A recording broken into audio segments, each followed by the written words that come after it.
Hello, everyone, and welcome to the season 3 of the Salon of Classical Architecture. For those of you who are new, as I was saying before, we started in autumn 2024 and recorded sessions, and then we started to record our sessions and upload them to YouTube, which is probably what you're looking at us on here. So this is our third session. If you are interested in knowing what happened in season 1 and season 2, you can check the other videos on the channel. And let's start. So, as many of you know who have been following the previous season, we are going to devote this whole year, season 3 and season 4, to Islamic architecture. So, more specifically, the season 3 is going to be Hispanic Islamic architecture. So, we're going to focus mostly on the West, Spain, and the Maghreb, basically. But in order to arrive there, we need to get a little bit of what happened before. And that's what we're going to see today. So we're going to see a quick presentation of the new season so that you can see the contents that we're going to see up until June. We're going to have our lecture, which is Introduction to Islamic Architecture. Maybe some of you may have heard it. We used to do it quite a lot as free class for the Classic Planning Institute, which is the main sponsor of this series of lectures. And after that, we will have the question and answer time, any question, any comment, and then the project critique.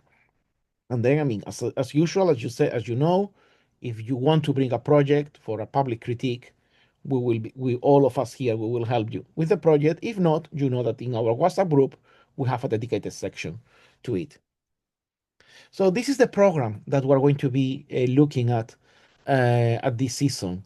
So in general, I'm still calling resources and tools in classical architecture because it still is classical architecture what we are talking about. Today, we're seeing the introduction to Islamic architecture. In 2 weeks' time, we have a session of this every 2 weeks. In 2 weeks' time, we will have one on typologies and spaces. Then we will have another one on the 14th of February on geometry and composition. 28th of February will be Umayyads and Abbasids. 14th of March, we will be talking about the Mosque of Cordoba. 28th of March, we will be talking about Madinat al-Sara, which is a massive palatial complex outside Cordoba. On the 11th of April, we will be talking about the collapse of the Caliphate of Cordoba and the architecture that followed, which is very interesting. On the 25th of April, we will be talking about the Alcazar of Sevilla.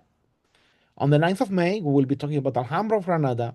And on the 30th of May, our last class of the season, will be the aftermath of Islamic architecture in Spain, which is the Mudéjar architecture, which is a mix of Islamic architecture with other forms, initially Gothic, but also Renaissance. But let's start.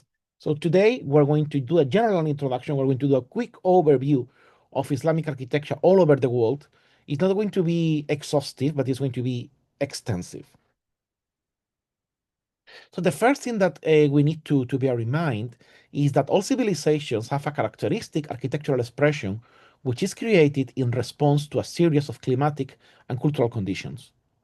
And just as classicism, as built in America or in Europe, is rooted to Greece and Rome, and you can see the Parthenon here, which I have chosen as one of the main reference of Western classical architecture.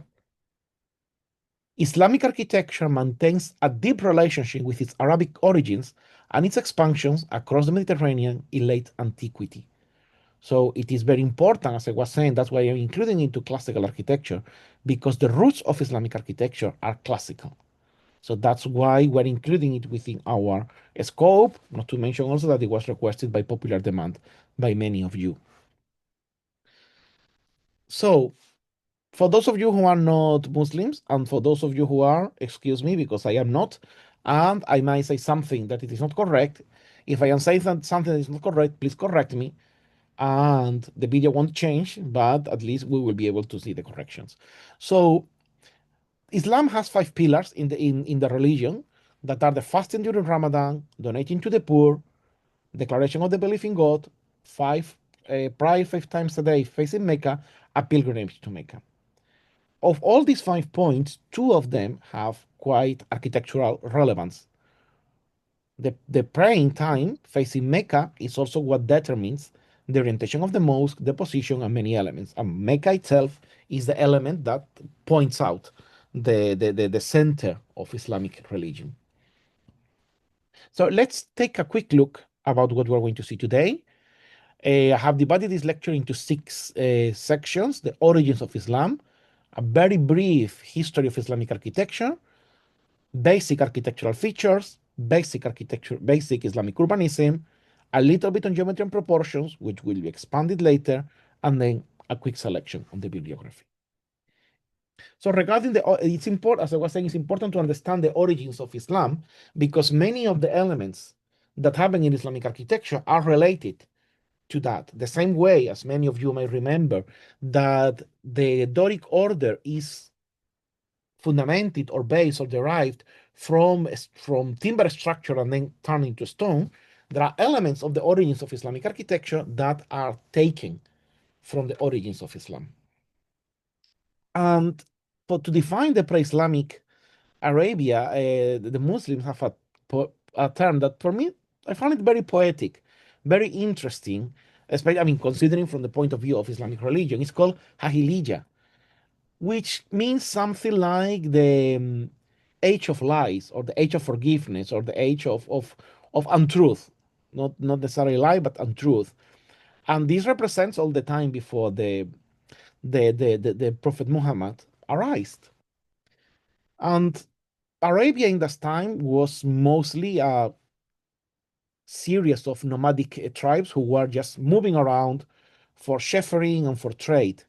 But especially in the north, but also in many points, if we go back to the map, we can see here the cities of Medina and Mecca, which were very, very important in pre-Islamic times, but especially all the north of what it is now the Arabian Peninsula, which is now Syria, Jordania, was quite active and much more greener than it is now. Therefore, it was a fertile area. And then if we move to the east, what what was Mesopotamia and Persia was for sure just a very, very wealthy and prosperous area.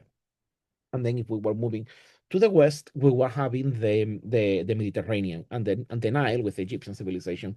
So we have Arabia in a point in between that can enjoy some part of the wealth generated by the Fertile Crescent, but doesn't enjoy it directly.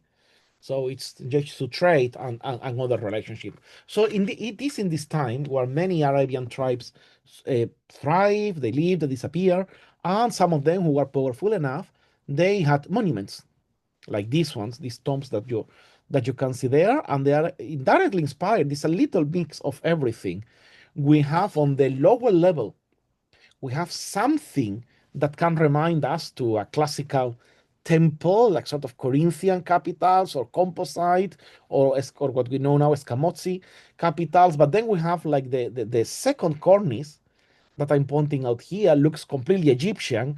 And then we have this stepped pediment, this step attic, which is called the Mesopotamian crenellation. So here we are like mixing, or in this, we have here in these three layers, the three influences that pre-Islamic Arabia had: Egypt, West, and East, or Egypt, the Mediterranean classical world, and the Oriental Persian world with the Sassanid and the Persian and the Achaemenid world. And here is an example of another tomb where you can very interestingly and clearly see that mixture of elements. Now, we still have some capitals which we don't know very well which order they could be composite, could be, they're definitely not Doric, but it's difficult to determine, but there they are. And then we have an entablature above, which is undoubtedly Doric and undoubtedly Greek Doric with the triglyphs on the corners. All that in the middle of the desert. And obviously, I mean, the typical references to the desert, which are the eagles. And as I normally joke with my Arab friends, yeah, you guys are all about horses, eagles, and camels because they love doing poems about that, eagles and horses especially. And they can be very poetic. I mean, please don't take me wrong. I think that the Arab language can be very interesting and very descriptive, detailed, and sensual. But obviously, you do your poetry about the things that you have there. But this was not only a civilization that was taking influences from Egypt, the Mediterranean, and Mesopotamia. It was creating its own religion. It has its own religion. It has its own cults, and over that, they were mostly moon based, as many of the civilizations of antiquity, because it was the moon was easier to control and to predict than the sun, because the sun required much longer cycles, while the moon, and considering you were in the desert, it was much more difficult to observe because you didn't have elements to trace the shades, or it was too hot to be tracing them, while the moon can always be in the desert, no luminic pollution. It's amazing to see the stars in there. And back then, I mean, even back then, on that time, Mecca was already a center of cult, a center of trade, what we could call nowadays a regional center. And what it is, and the sanctuary of La Cava, it was already then a very, very important thing to do. I mean, this is a reconstruction from a movie about the life of the prophet, and it's a reconstructing how it may have looked like back then. But then there is the prophet who was living on a trade on a family of traders. They're merchants. They were traveling one another, and this person, the prophet Muhammad, had in the year 610 had a revelation, in which he begins to receive directly from God or archangel Gabriel the revelation of the Quran. He starts receiving that. He receives in this cave, in the caves of Hira, close to Mecca, which is still a holy place in Islam, and he started preaching in Mecca mostly. However, because of all the quarrels or the fights between factions, and also the already settled religion that were there, he was not very welcome. In Medina, in Mecca, and in the year 622, he departs from Mecca to Medina, basically because he was threatened to death. And that's the beginning of the calendar, of the Islamic calendar. That's why you might see that the Islamic calendar right now is in the 15th century, not in the 21st century. And that's because of this mismatch between the calendars, because the origin of the Islamic calendar is the Christians' 7th century. So this is important because a lot of things are going to start happening. The first thing that happens is that now that he had more freedom to preach, people will gather more, and people will gather in his house, and they will start praying in his house. So the prophet house in Medina, and we will see that later on in one of our sessions, becomes the first mosque. And this is very important because if you have an image, and we will see the mosque of Cordoba, for example, the mosque of Damascus, as an example, a lot of the mosques have like ablution courts where you can just clean yourself, wash before you enter to pray. And then they had a covered area. They had like the usually it looks like a forest of column, a postile hall. And that is because obviously the prophet's house had like a massive courtyard. So he was coming from a family of merchants. So he will need a space for the camels, for the horses to stay, and for all the goods they were trading just to stay there. And obviously you will need some shade, some shelter, and that will be the area there. So all the elements of the mosque were already present there. And the whole mosque, every time you enter into a mosque, you are living or reviving this in the same way that the Christians, when we have the Eucharisty, we are reviving the Last Supper. And this is a reconstruction of how it may have looked like. We don't know. Maybe yes, maybe no. This was done pre-AI, so it's someone who took the effort on doing that drawing, whichever quality you want to assume on it. But it has all the elements. No? It has basically the courtyard and the covered hall, and this is important because we're going to be seeing we're also going to see a little bit today, but especially from future ones. So then while he started to preach, initially, everyone is preaching to Jerusalem. Why? Because obviously all the influences, religious influences, were coming from Judaism and Christianism. And then in the year 624, Muhammad decides to change the direction. So as a way of reconciling, because it is very important on the development of Islamic religion, the sense of what they call the ummah, the brotherhood, and that originates in the fact that Muhammad wants to unify all the Arab tribes into a single religion so that they can be stronger together. And in order to do that, instead of denying the importance of Mecca, he comes back and say, okay, we're going to pray facing Mecca, we're going to pray where the Kaaba is. And that's very important because, as we were saying, you have to pray, a Muslim person has to pray 5 times a day facing Mecca. So that means that you need to know what Mecca is. And that today is very easy. There is an app that boom, connects you, and you go to a hotel in the Middle East and they have like a green dot, or a much more or less discrete element around the house or around the hotel to let you know where is the direction so that you don't need to look at for it. And this is a representation of how to calculate the direction of Mecca across the world. And this is important because, yeah, nowadays, as I say, we have all the elements that we need. But back then, you had to do it through mathematics. So all the progress on trigonometry and geometry that we have in the Middle Ages are because of the Muslims wanting to know the exact direction to Mecca. So, which is also talking us about the importance of religion in scientific development, no matter how many people say. And then, I mean, obviously, as you can see, because if you are in Western Europe, mostly the image that we have is that the Muslims pray to the east, pray to where the sun arises. But it depends, because if you are more in the Persian Gulf or other places, you are praying towards the west. If you are in the Horn of Africa, you will be praying south, and if you are in the steppes, you may be praying south as well. So if you are in Africa, sometimes it's north.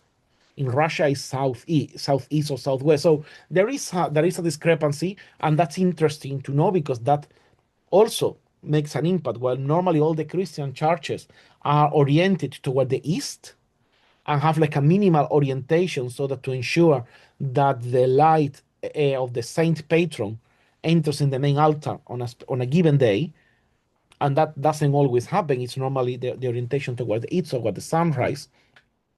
In Mecca, in Islam, is very important, and that will also determine the orientation of the mosque, the layout of the mosque. So that when we will be seeing mosques, that will be interesting to look at. So finally, after a long war in the year 630, after a long war between Mecca and Medina, the Prophet finally conquers Mecca, declares the end of paganism.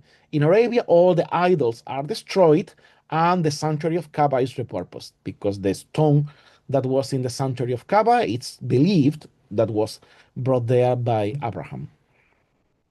So this is very important because they were saying, I mean, it settles the idea of brotherhood between the Arabs and the sense of unity amongst them. So they stop being like a set of tribes who worship different gods, who are all in quarrels because your camel is drinking where my horse should be drinking. That disappears. They are all brothers.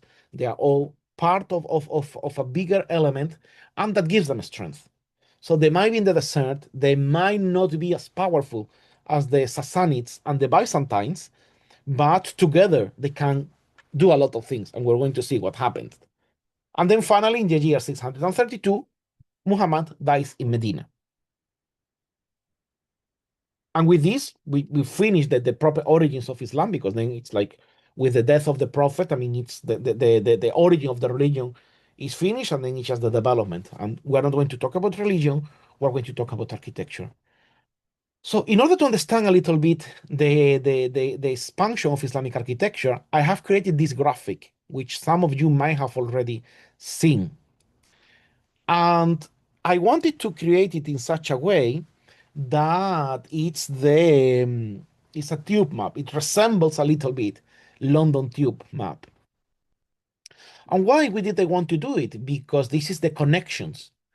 It's the connections are very important, and as you can see, you can trace especially the red line is connecting Spain with Persia, but also the green line is showing the expansion of Islam. So it's both a map that is conceptual and historic, in the sense that we have a first stop in Medina, Mecca, which is talking about the origins, then the expansion of Islam through Egypt and Syria, which is the Umayyads, its expansion through the east and to the west.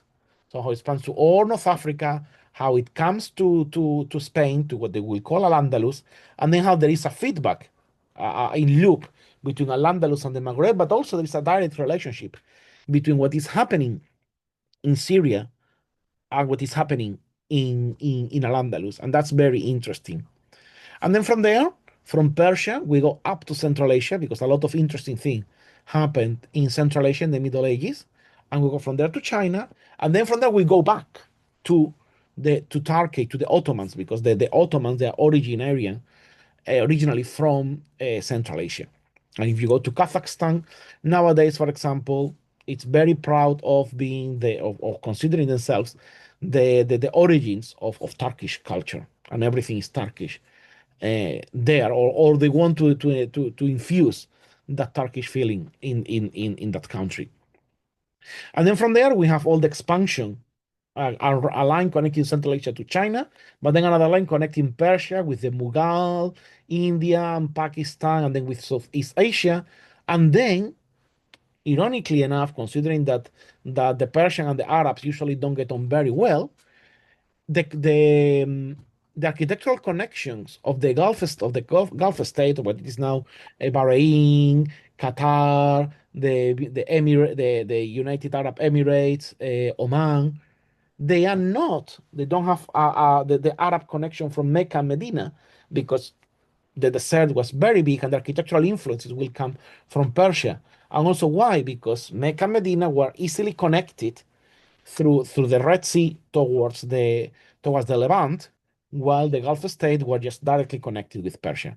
And then from there, we have a little bit of influence on East Africa. So let's start talking a little bit about the origins.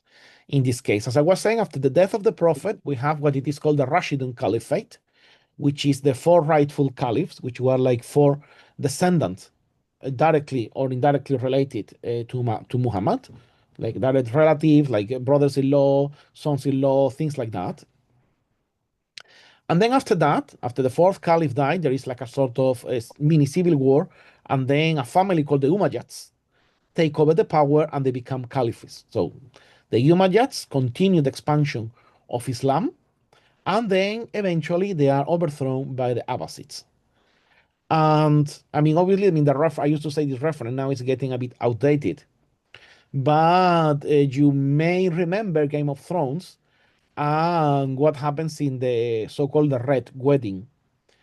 And back then it was, I mean, it has dated badly, to be honest. Let's be honest. But it is inspired in the historical fact that the Umayyads and the Abbasids were not getting on very well. And at one point, the Abbasids decide to invite the Umayyads to a banquet. They invite all the family, and oh, come, Habibi, it's going to be nice.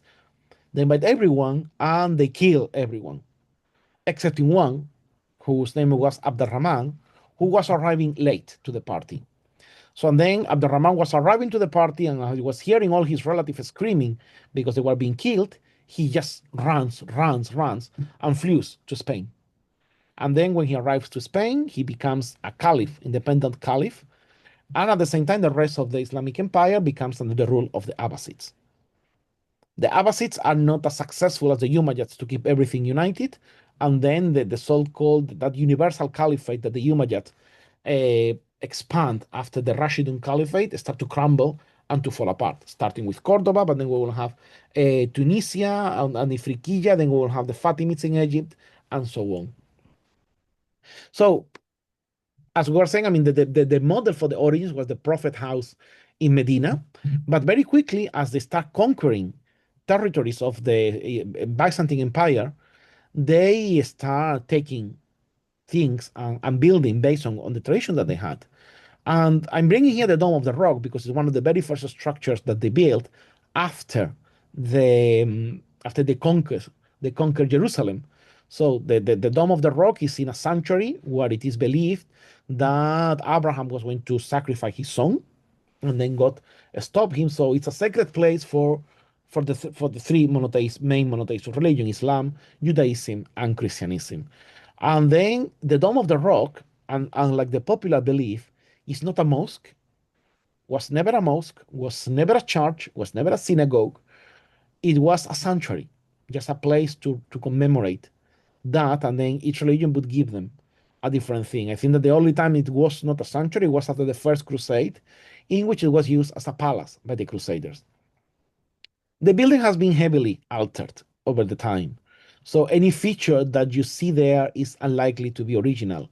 But the tracing of the building and some of the elements, especially columns and capitals, they are telling us about an architecture that was built there a little bit in a rush, a little quickly, to just expand the power. And we're going to see a little bit more about that all over this series of lectures. The next building we're going to quickly take a look at, because it's very important and very crucial, is the Great Mosque of Damascus. The Great Mosque of Damascus was built over the Cathedral of Damascus, which was in turn built over the remains of the Temple of Jupiter in Damascus. And I mean, one coming back to the new element, but this is where you have all these wonderful columns here, perfectly preserved, because these columns were the columns of the Roman temple that were very well preserved in the cathedral, and therefore they were just reused, and because they were always covered, they were reused. So the most of Damascus brings an interesting element. Why? Because as it is based and as it is reusing an existing building, it doesn't follow the direction of the praying. So they had to adapt the building. In red, you see the direction of Mecca. And in yellow, you see the direction of the naves. Why? Because the Catholic Church in Syria, Mecca is pointing south, while when it was a Christian church, the altar would be to the right hand side, which is why you have like a very linear thing. And then eventually the solution that the architects eventually found to enhance that directionality was to build all these central elements to mark where the mihrab was going to be. And that's how the mosque looks in the inside. You can very clearly see that they have put like a series of arches to indicate that that's what you need to pray, as opposed to the normal directionality of a church where you would have the altar at the end of these rows of columns. So this is still something in between. In the Mosque of Cordoba, we will see this directionality is broken, because the Mosque of Cordoba will be completely built ex novo, while the Mosque of Damascus was reusing a lot of the elements from the cathedral. As we said, the Abbasids killed the Umayyads, and then they moved the capital from Damascus to Baghdad. Baghdad was founded by them. I mean, there is nothing remaining from Baghdad, from that Abbasid Baghdad, but they move a little bit the center of operations towards the Mesopotamia. And they do that because they are more interested in controlling that area, especially because the Mediterranean is starting to fall out of their control, and the Byzantines are striking back, so they need to move the capital. So the architecture of the Abbasids will be more influenced. Well, Damascus would still enjoy stone, etc. The architecture of the Abbasids, they will become, as all the Mesopotamians, masters in brick. And this element that you see here, this minaret, I am bringing it. This is the Mosque of Samarra, and it is interesting because this is what if you go to many Christian representation of the Tower of Babel. The Tower of Babel, this idea of the spiral tower, is inspired precisely in this minaret. This is a very easy construction. No? You have just piling blocks, a solid mass of brick, and you have an external staircase. And because this mosque was destroyed very quickly in a civil war, when the Crusaders and the Christian travelers traveled through the area, they always saw ruins. So they would never imagine or associate that was once a mosque. Not even the locals. It was old in ruins. It could be 100 years. It could be 10,000 years. In the past, they didn't have the concept of chronology as strict as we have nowadays. So for them, it could be perfectly the Tower of Babel, and that was what expanded towards the east, towards the west. So that iconography, when you see next time a Tower of Babel from Bruegel, for example, think about the Mosque of Samara. So then, as we were saying, I mean, the app, I mean, we will see in the origins in the next class, there is this expansion, and as part of the debilitated Vandal kingdom, the debilitated Byzantine Empire, the debilitated Visigoth kingdom of Spain, they just expand very quickly because this very poor, the lands that are in a crisis, the people, the commoners, are quite tired of the rulers who are corrupt and are not giving anything. And when the Arab arrive, they arrive with a deal in the sense that no, you submit to us, you are going to pay less taxes. You only have to pay the tax if you believe. If you believe in a different religion, the other taxes were giving you a relief. So that was why everyone was accepting the invaders. And also, it had that thing of saying, okay, if the ruler is far, the farther the ruler, the easier is to have a more self-governance, especially in that time.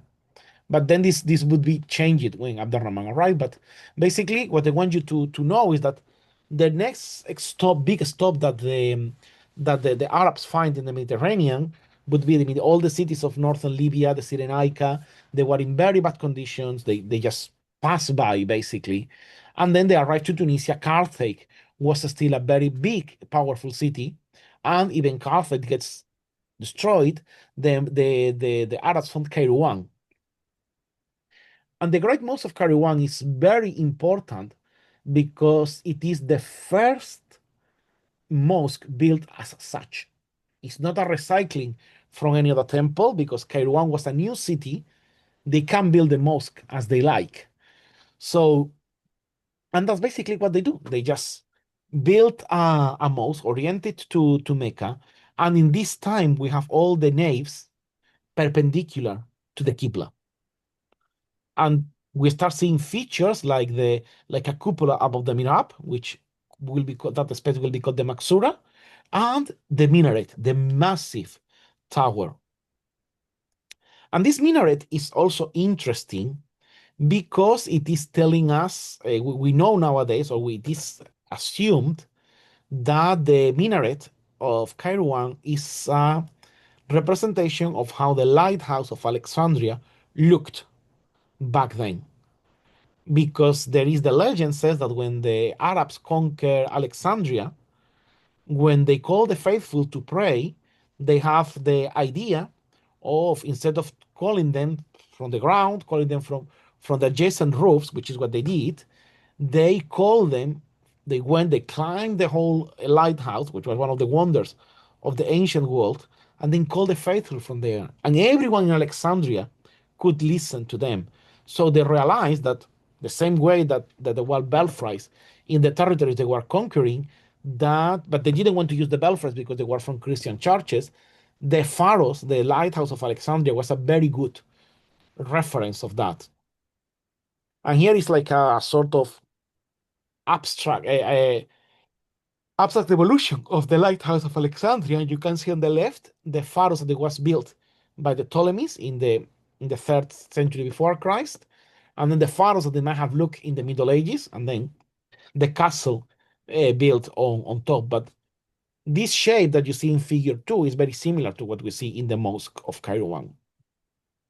And then through different, also note that the arches here, they are half round. There are some pointed ones, but these ones, which are original, are half round arches. The horseshoe arch only appears in Islamic architecture after they conquer Spain.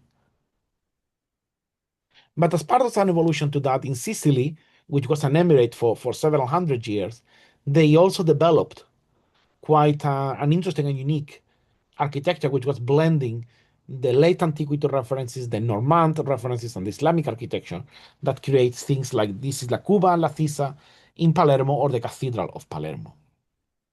And now we're coming to Al-Andalus, which is where we're going to have the bulk of our first season of our 10 classes. While the Arabs were expanding through North Africa, they didn't find much resistance. There was not much a structured population. There was just some very weak. There was the weak kingdom of the Vandals, and then in the rest around there were just small warlords that were easy defeated by the Muslims. But then Spain was different thing. The Visigoths were a stable monarchy, as stable as you can be in the Middle Ages when you have an elective monarchy. And I don't know if there are any Polish today, but there is always this sort of historic joke that says that Poland and Visigoth Spain are two examples of why elective monarchies don't work. So because both of them, Poland ended up both disappeared as states. So in the year 711, the Arabs conquer the whole peninsula very quickly because they're using a civil war between the Visigoths, and they conquer the whole territory. During 40 years, they are ruled directly from Damascus, and then around the year 750, the Abderrahman flees there and settles there in Al-Andalus, and eventually he proclaims independent caliph. We were saying before that everything was welcomed because they were bringing some order, but at the same time was a distant ruler. But when the Arabs arrived to Spain, they find a lot of resistance because there is the Visigoths were a settled government, and there was a certain level of settlement and attachment and loyalty to the Visigoths. So the big nobility there was struggling to abide with the rules brought by the generals that the caliphs were sending. So they were far from the caliph, but they were still suffering by the direct rule of the caliph. So when the Rahman comes and say, "Oh, I am coming along. I am one of the legitimate. I am the only one legitimate survivor of my family," and then the people in Al-Andalus said, "Oh, come, come, come, come. We're going to put you as a king, and then you owe us a favor." So then they were in a very favorable position because they found a reason to get independent from the direct route from Damascus and also control the new ruler. Using that prosperity of Spain, the Abderrahman and his successors will very quickly prosper and succeed. And the very first building that will be done to show and demonstrate that power and that wealth will be the mosque of Cordoba, which is now the Cathedral of Cordoba.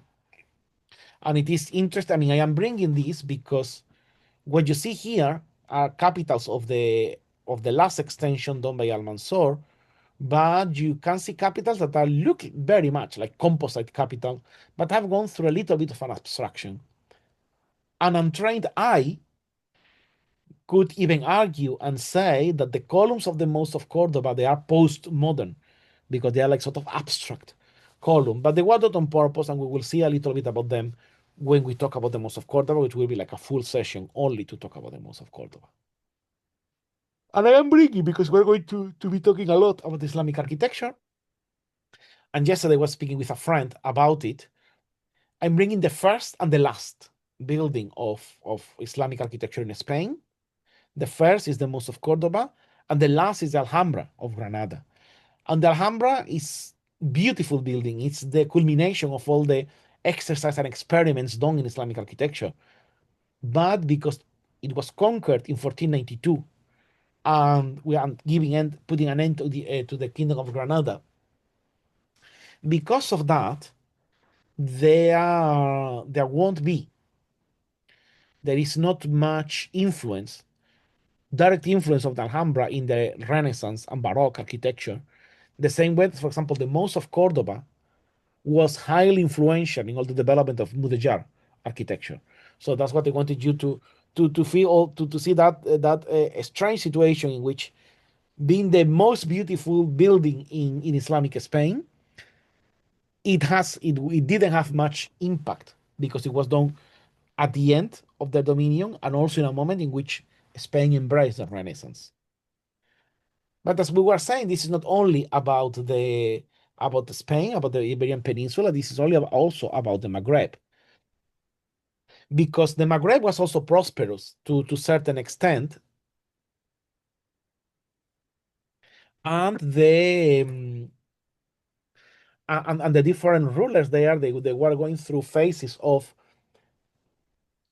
corruption and regeneration, in the sense that because the land was fertile, they could develop well, they could have wealth, and then with the wealth, they were becoming idle and lazy. And then there would be people who would say, "Oh, you are offending God. We're going to kill you. I want to take over the rule." So these were the Almoravids and the Almohads. We will talk about them later. But what I wanted you to get, this is this is the Mosque of Hassan in Rabat, and this is very interesting because this is the model of the Giralda in Sevilla. And the Giralda in Sevilla is also the model of the first Madison Square Garden and the model for many belfries all over the world. But also at the same time is based on the mosque of the minaret of the Mosque of Cordoba, which then influences the minarets in Rabat and in Marrakesh. And then from there it goes to Sevilla.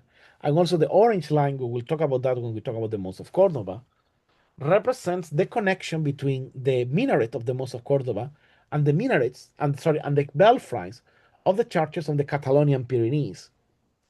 And this relationship was discovered by a professor called Felix Hernandez in the second half of 20th century by just measuring those Catalonian belfries and comparing them with the remains he was taking from the minaret of the Mosque of Cordoba, because the minaret of the Mosque of Cordoba is still there. If you go to Cordoba, you will see a Renaissance belfry. You will see that it's a bit odd. It's not a square. It's like it's long. And that is because it was done in order to reinforce and underpin the original Islamic minaret that was about to collapse in 16th century. So what I want you to get here is the importance of that architecture, and of course the Alcazar of Sevilla, which takes a completely different way. It has an Islamic core, but it was done mostly in 14th century, mixing Gothic and Islamic in what we could consider Mudejar. And then also you can see that the first level is completely neoclassical. And also the columns were eventually changed for whatever was there before, probably pillars. They were changed for Corinthian columns brought from Italy. So this is telling us a little bit of the mix that the Mudejar is. And then crossing the Sahara, crossing the desert, and looking for the richness in sub-Saharan Africa, there was an expansion to there. And I'm bringing as an example the great mosque of Timbuktu in Mali or Mauritania, I cannot remember very well. But all the elements that we have been seeing in the other buildings are still there. We have the minaret, we have some towers, we have even the Mesopotamian crenellation is there in the forms of those cones, looking like crenellation on top. Now we're doing a complete turnaround. We're going to the other side of the Mediterranean and beyond, and we're going to Persia and Central Asia. What happens in Persia? I mean, Persia was at that moment it was with the Sassanids, was a very prosperous empire, was had been in war with the Byzantine Empire for over a century. They were exhausted, so the Arabs they were even more exhausted than the Byzantines. So the Arabs just take over and conquer the whole Persian Empire, and then they settle there in an otherwise very prosperous land as it is today. And this image, I think I wanted to bring it because it exemplifies and bring together all the elements that would be characteristic of Islamic architecture in Iran.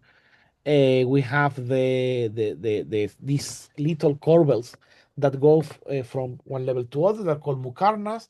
We have a sort of pointed arch, and we have some domes, and we have all these massive, which you can also see here, is a massive arch that creates like a massive niche. It's not a niche, it's almost like if the building was being taken a bite and put it to the outside. They're called the shang, and they're very typical of Persian architecture, and this pavilion as well. So all the typical elements of Persian architecture are in this image, and that's why I wanted to bring it.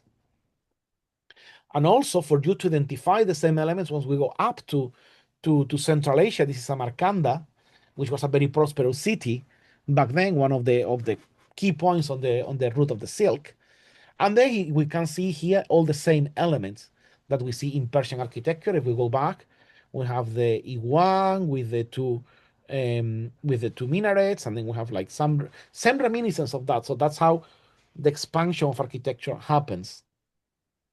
And of course, if we go back to the other side on the southern side, on the Arab countries in the Persian Gulf, we have an architecture that is inherited from there, takes some of the ideas of the Persian, like all these bakdir or wind catchers, that obviously these ones are like a new recreation of them, but and we will talk about them when we talk about all that area of the world in Islamic architecture. We will take it from there. We'll explain you a little bit because this is basically, for those of you who don't know, and just to put you the candy in your mouth, this is a primitive AC system. We keep moving, and because of the route of the silk, Islam also gets to China. Now, China is, in that sense, it was an interesting country because it gets unified quickly and it remains unified. Unlike unlike civilization in Europe that gave birth to different ones: the Greek, the Romans, the Arabs, the barbarians, the Holy Roman Empire, the Franks, the Byzantines.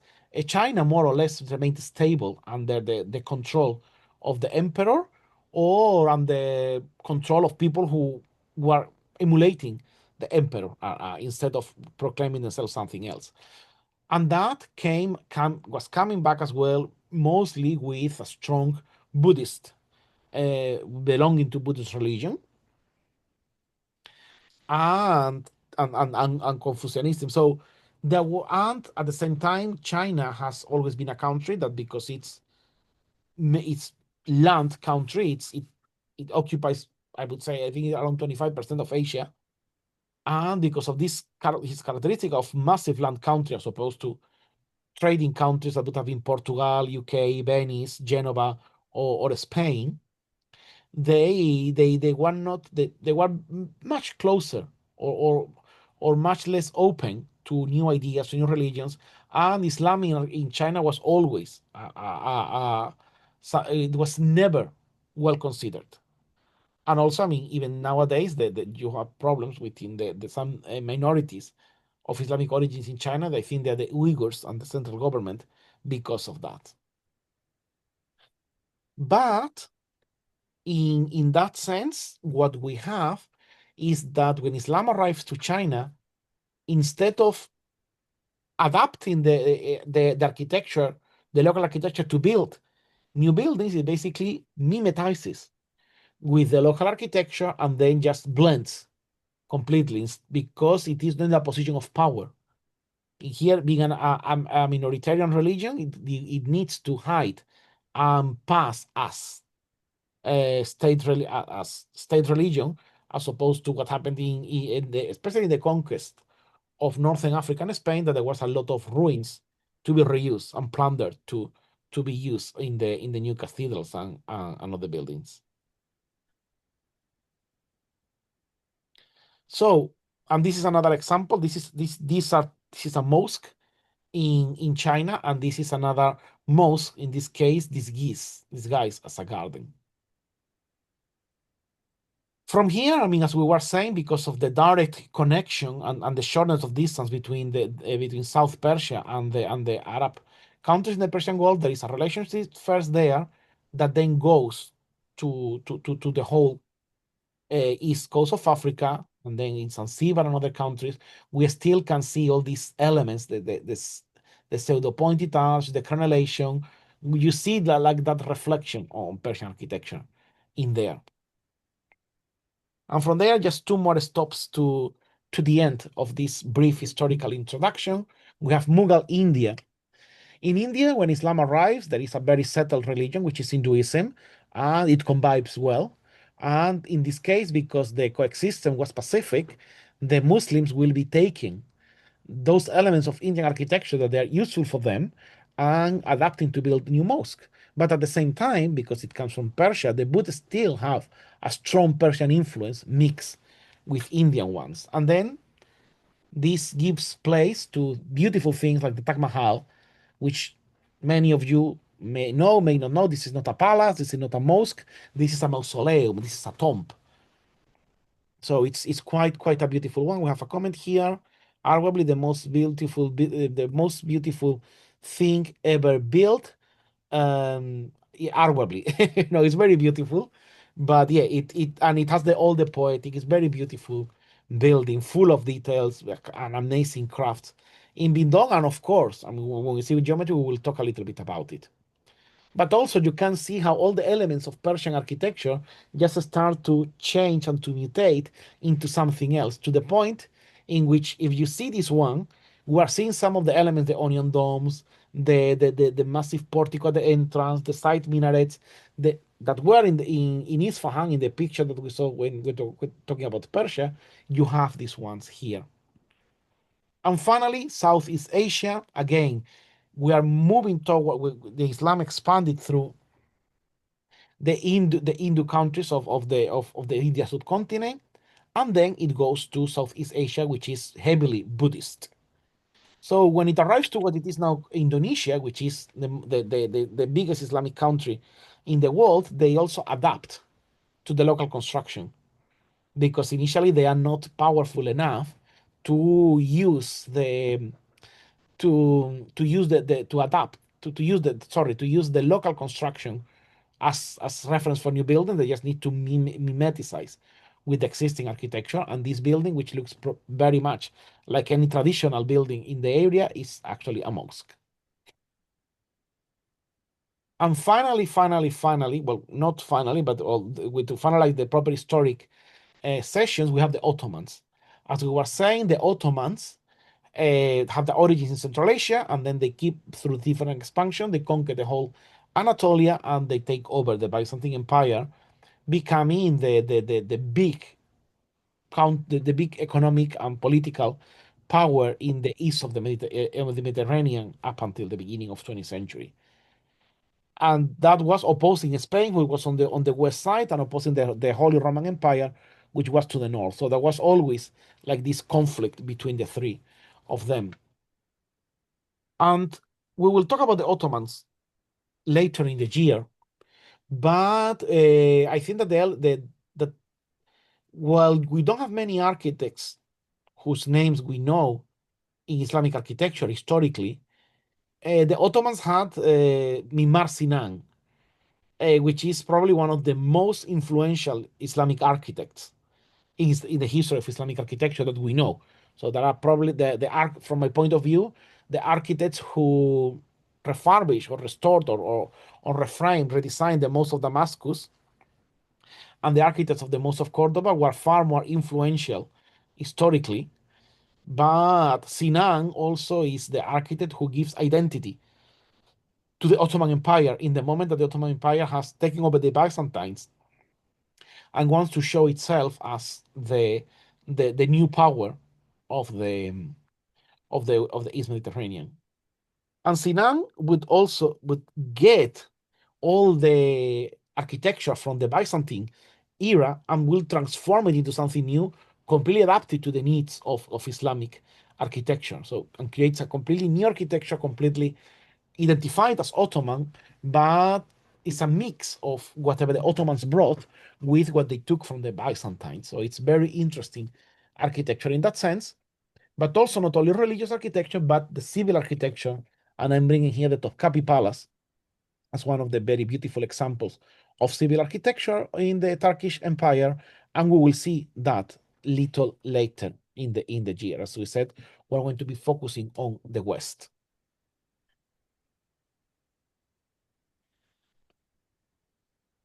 And then, I mean, I'm bringing here because all of them at the same time, we have their revivals.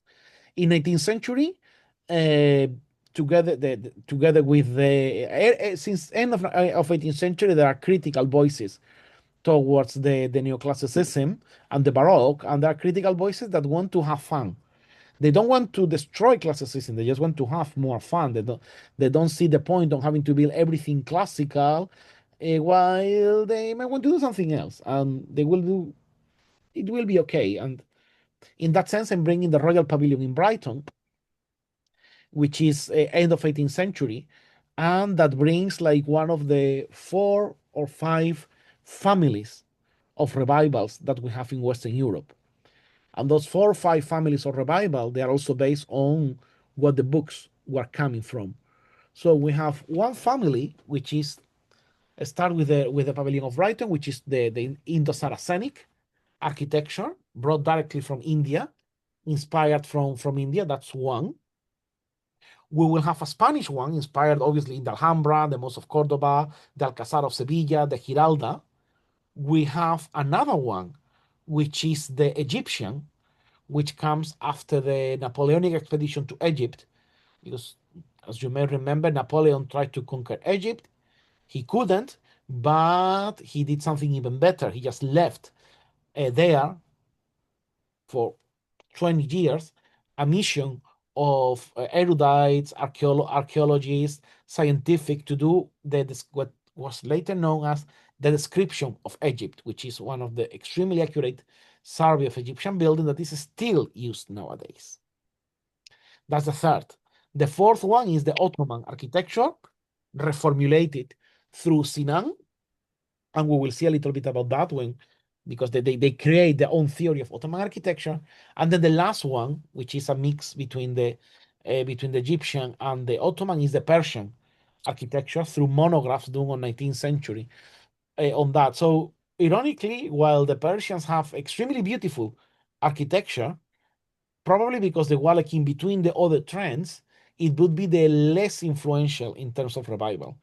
The two most ones would be the Indian in UK and the Spanish all over Europe. So as we said, this is one example of the Indian revival. And this other one, now that we're in Carnival, I don't know if we have a Spanish, any Spaniard today. You know that these days there is the massive Carnival competition in this theater, in the Gran Teatro Falla in Cadiz, which they decided to use this Islamic architecture for that, because back then Islamic architecture was an architecture of leisure, an architecture of pleasure. So theaters, leisure villas, bull rings, all that will be done in Islamic styles. And this building as well is interesting because it was done by an architect from Sevilla who triumphed in Brazil. So he did this building and several buildings in Islamic revival, and then moved to Brazil in Rio de Janeiro. And it was, I think it was not Adolfo de los Rios. No, Morales de los Rios. That was his name, and he was one of the most influential architects in Sao Paulo. And he did it. He built in what we call now the Beaux-Arts style, but he was a master of all the styles. So it's a very interesting his story, that the ones of Morales de los Rios. And of course, I mean, we were saying this architecture is like because it was never defined, never tabulated, never put behind a theory like you could have with classical. There was all the Islamic revivals would become a bit of anything counts, anything is possible. And then it will become as a very whimsical architecture. This building that you see here is the Museum of Art and Crafts in Sevilla, which is built as a folly. It's basically a folly on different elements of Islamic architecture across the history of Spain. That was at the same time, it was thought to express perfectly the essence of the architecture. The inside, for example, because it was done as a museum to show some educational content, the inside, despite being brick, is much more classical than the outside. And with this, we wrap up all this brief history of Islamic architecture. I don't know if you have any comment, anything to say on this. Otherwise, we will proceed. So this has been the longest section. All the ones are going to be very, very short. Does the term Islamic architecture make sense when really it's just Moorish? Because Islamic architecture in Iran and Morocco is very different, similar to Gothic and Rococo are separated and not called Christian architecture. I think that the problem, I mean, I'm calling from my own perspective, is that in Spain, that's called Hispanic Islamic architecture, because for us, the Moorish architecture is the architecture of the Maghreb.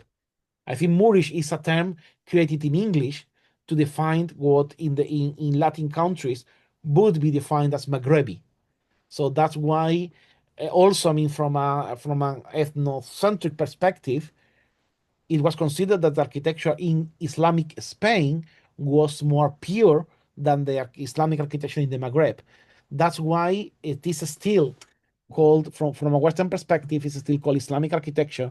But technically, I mean, it's I think it's different. As you're pointing in a very right direction, because when we call about Christian architecture, we have a lot of different manifestation of Christian architecture. But at the same time, I think that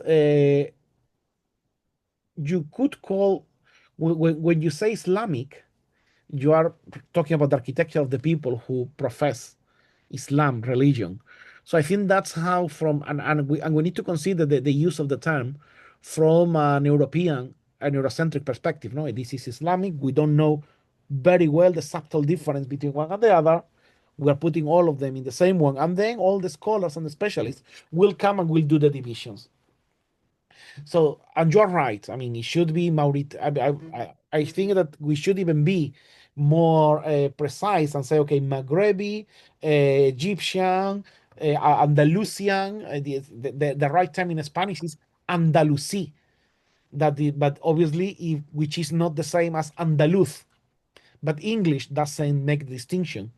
So in Spanish, all this architecture will be called, the technical one will be called Arquitectura Andalusí, not Andaluza, Andalusí, but the English doesn't make the distinction. So that's why I have decided to keep a bit the term Islamic as a more generic one. But I mean, this is up to it's a very interesting discussion, and we will get there eventually once we go to the very last of the class, when we go to the not only the 19th century revivals, but what we could call traditional Islamic architecture nowadays, which is like, okay, I think that that's where your question enters in a very interesting way. So we're going to do now on this section a very quick overview on architectural features. I mean, I think that Amar has made the question, this could be like, what are the common elements that you find in Islamic architecture, at least traditionally? So on what makes, because we can talk a lot about domestic architecture, but domestic architecture is heavily adapted to the local. I mean, there are religious things involved, but they don't become a feature on itself that is common to all the architecture. So that's why I'm bringing very basic elements like the mosque with a little glossary. We're going to see more about mosque next week. You remember that the mosque, the origin of the mosque comes from the prophet's house in Medina. And when there is a space, the mosque have a courtyard where you have an ablution fountain, which is also a reference to the likely well or fountain or just a trough for water that was there in the prophet's house. Then you have elements like the dika, which is like a platform, I think, usually for the ladies, the minbar, which is almost like the equivalent of the pulpit, not exactly, but very close by. And the most important element in a mosque is the mihrab. The mihrab is a niche in the wall of the Qibla, which is the wall oriented towards Mecca. So it's a wall that is positioned perpendicular to Mecca. And then we have the minaret, which is the place where the one of the faithful would call the rest to recommend it for praying. Nowadays, before they were just shouting, and you still could see in some places they still do by voice, by yelling, but in many cases they have microphones and speakers, which is much more comfortable. So these are the elements we're going to be talking about most different, how the different type of mosques, and I think that that's where Amar question would enter. No, the mosque is the most characteristic element of Islamic architecture, but then we have different types of mosque all over the world. We have palaces because the rulers, they were secular rulers, and then they would need a palace to stay, and we're going to be talking a lot about this one, about Medina Sahara, because even if it is a ruin, it's extremely important for the history and development of Islamic architecture in Spain, and also very important for the history of restoration. We have also the madrasas, the equivalent of the universities, and the were educational buildings, mixed, obviously sometimes associated or not with a mosque. The equivalent would be The medieval universities were ascribed to a monastery or to a cathedral, and that's the madrasas. But they are not a religious building; they are an educational building, and therefore they share some of the elements of religious architecture, but not others. And we will see them as well, how they are different from each Islamic tradition. And last but not least, the fortifications. As we were saying, the Islam is appears through conflict. I mean, it was the struggle to unify all the tribes, grows through opposition and through war with the rest of Europe, Persia, and then has to fight back against Christianism. So the Arabs became quite good at defending and attacking. So a lot of the Arab fortresses were considered to be like quite difficult to conquer and to get. So that's why the moment that big all these castles, this is the castle in Malaga, the Alcazaba of Malaga, it was taken over. It was taken by the Christians. The moment all these big fortresses were taken, they were very difficult to be taken back, and therefore they were always representing a big pushback to whichever power was holding them before. So what we'll be seeing in the next class when we talk about, we're going to basically talk about these four typologies and a little hint on domestic architecture, and then we will be talking about all that. So this is like the four features that you can see in there. Now we're going to talk, and this is very interesting because with some of you, I know we have been talking and talking about this topic, and it's very interesting, and it's sort of never ending, but very exciting. Is Islamic city? Is there the same way that Amar was asking a moment ago? Is there anything that we could call as such as Islamic architecture or different architecture in Islamic countries or Muslim countries? And the Islamic city, we all have the image of this. We all have the image of a chaotic city that is facing inwards, very little public space, very narrow streets, everything happens in the courtyard. But this is, which is also as well the Mediterranean city. There is, if I tell you, obviously this is Marrakesh, but if I tell you that this is Palermo, you believe me. If I tell you this is Limassol or Nicosia or Amman, you believe me. Even you could believe it. I tell you that this is all Dubai or Doha or Manama. No, it can be from anywhere between Tenerife and Tehran. So and it's part of all the of a type of city that looks inward. And it's opposed as the sort of Mediterranean classical city, Greek and Roman, which is open to the outside. So that's the dichotomy. And there are principles that define how the city works.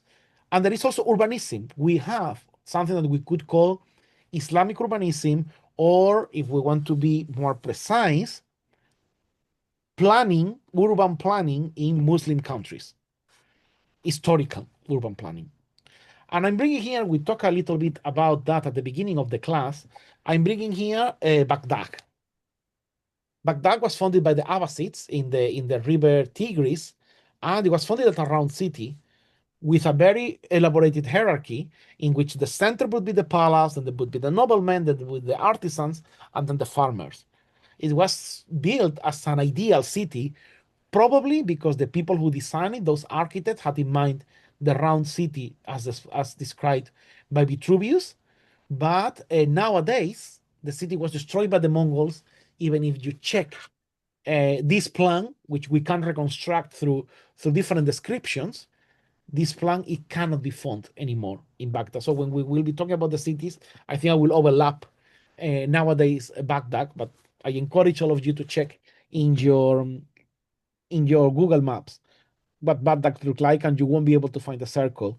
While there are other cities which had circular fortresses, etc., and you can still find them. Erbil is one, for example. But Erbil is like all these cities that are like super ancient. No, it's like we go with if we talk about a Byblos or Sidon or Cadiz or Tyrus, who are like 3,000-4,000 year old cities of constant inhabitation. So something remains from the origin. And also an example of urban planning in a grid is the palatial city of Medina Sahara, which we will have its own chapter, its own session in the Salon. Any question about the Islamic city or the architectural features? No? Okay. No. We continue. So yesterday, I mean, because this is a topic that we're going to talk on.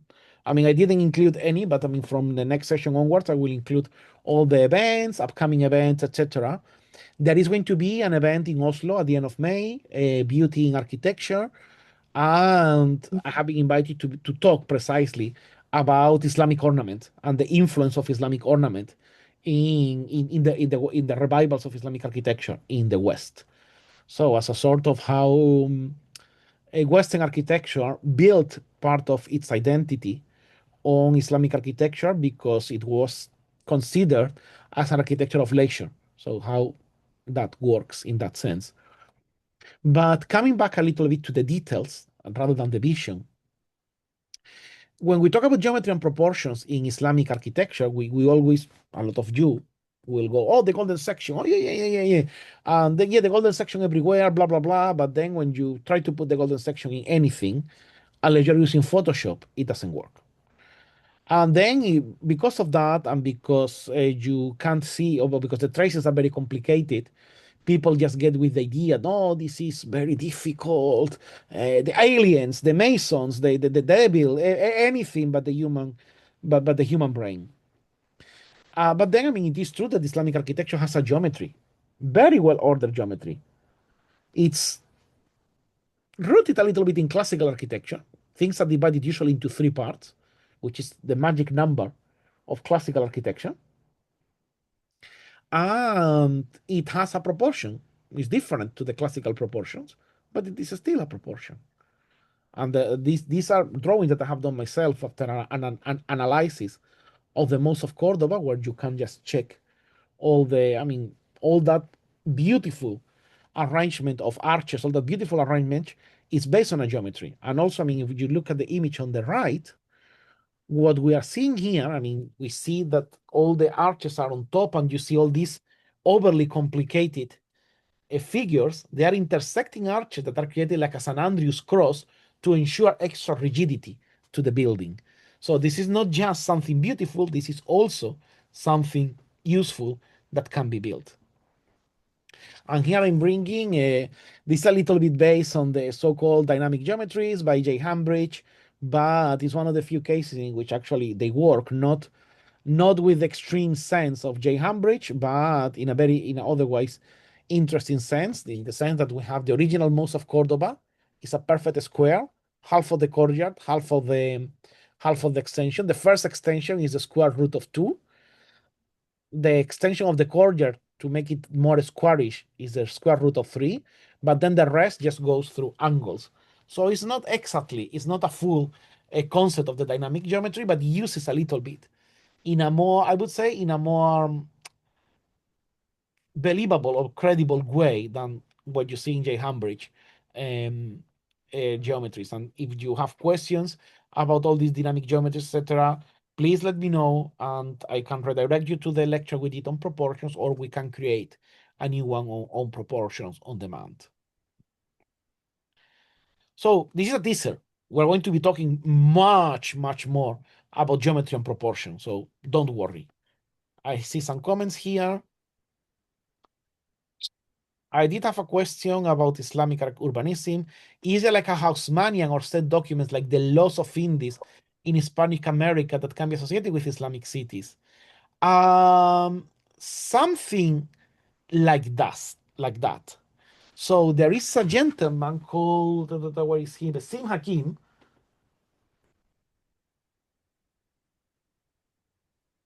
Arabic Islamic Cities Building and Planning Principles, who has he hasn't said, I mean, I think that the title is a bit overambitious, but what he has done is that rather than, I mean, I think that, yeah, it's principles. So he has found certain principles that work in certain cities that actually repeat themselves. So it's not, it's pattern, it's a principle.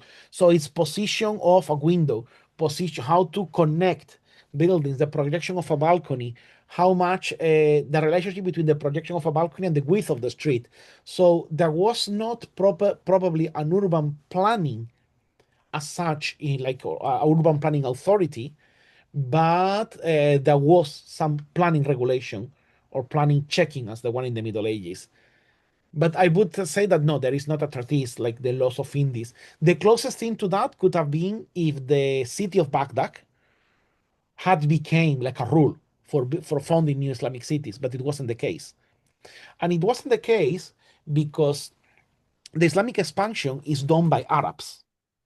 These Arabs, they were nomadic. In their mentality, the concept of planning is impossible in a nomadic culture because it doesn't exist. So they would be looking for points to fort to fortify, etc. So there won't be an orderly planning as we were having in Greece and Rome, and the same way that we didn't have an orderly urban planning in the Middle Age, in the Christian Middle Ages. Said that there was some planning control at the same time. So there was no planning, there was no planification, but there was some planning control on that. I think that the one that you are mentioning, Christian, if I am not wrong, I mean we're going to see it now. I think it's Creswell, early Islamic architecture from Creswell, especially if you're saying that it was sold by. I know it's not that one. It's called Art and Craft in Islamic Architecture. Okay, I need to take a look at that. Okay, Institute, Art and Craft, Principles, Materials, and Practice. We were going to talk a little bit about bibliography. I'm going to share, but yeah, that's a bit the. Oh, repeat video. What have I done? Oops. Okay, yeah, coming back to on track. So we have the bibliography, and we're going to take a look at some basic buildings, that's basic books that you can check and see in here. The first one, I always put a warning on this book. It's a bit old now, but it's becoming a bit of a common reference. It's heavily misleading. The title is as well like very captive. It's like very selling, stealing from the Saracens how Islamic architecture shaped Europe. And on that sense, it is true that Islamic architecture shaped Europe, but then when you read the book, the author gets overly excited for everything. And I'm sorry for what I'm going to say, but this is something that happens a lot to the Americans when they go out of the United States and discover that, surprise, there is something out there. So, and something that doesn't look like America. Oh, what we're going to do? Oh, the Muslims have minarets. Oh God, and the Christians had belfries. Oh God, the Christians stole the idea of the belfry from the Islamic minarets because I am now in Syria and all the Christian churches are new. So they forget that there were minarets before because you forgot to go to San Simeon's monastery and then boom, that you have the minarets. And like so on and so on. She completely messed up the whole thing of Cordoba, like saying that, I mean, she comes to that. There is one not theory that said that the most of Cordoba was built by the Phoenicians. It was a warehouse until Abdurrahman converted it into a mosque, which wouldn't make any sense at all to convert a warehouse in a mosque and a warehouse built with Corinthian columns before the Corinthian order was invented anyway. So be careful with the book. If you read it, I mean, it has to be read with care. It's like this type of books that I say that, yeah, the author is overly excited, and there are others which are much more interesting to read. For example, this one, Early Muslim Architecture by Kibert Arthur Charles Creswell. This is one of the best books on early Islamic architecture. It was published in 1940, and it hasn't still been beaten. All the books on Islamic architecture that you read are based on this one. And at the same time, he is not he's doing an encyclopedic labor because, for example, all the part on the Hispanic Muslim architecture was written by Felix Hernandez, which in turn he was taking it from Leopoldo Torres Balbás. So there is a very common set of sources, but for the English language, I would say that this one is the best.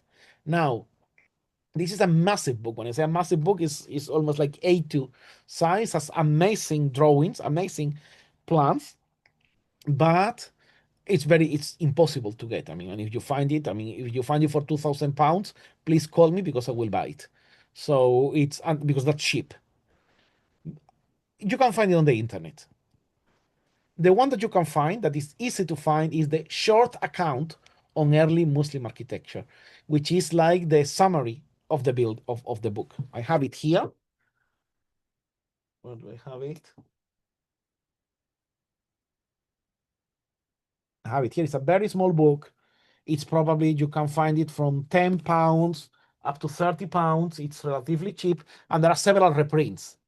So it is good to get it. It's not as complete as the other one, but still the illustrations are quite good.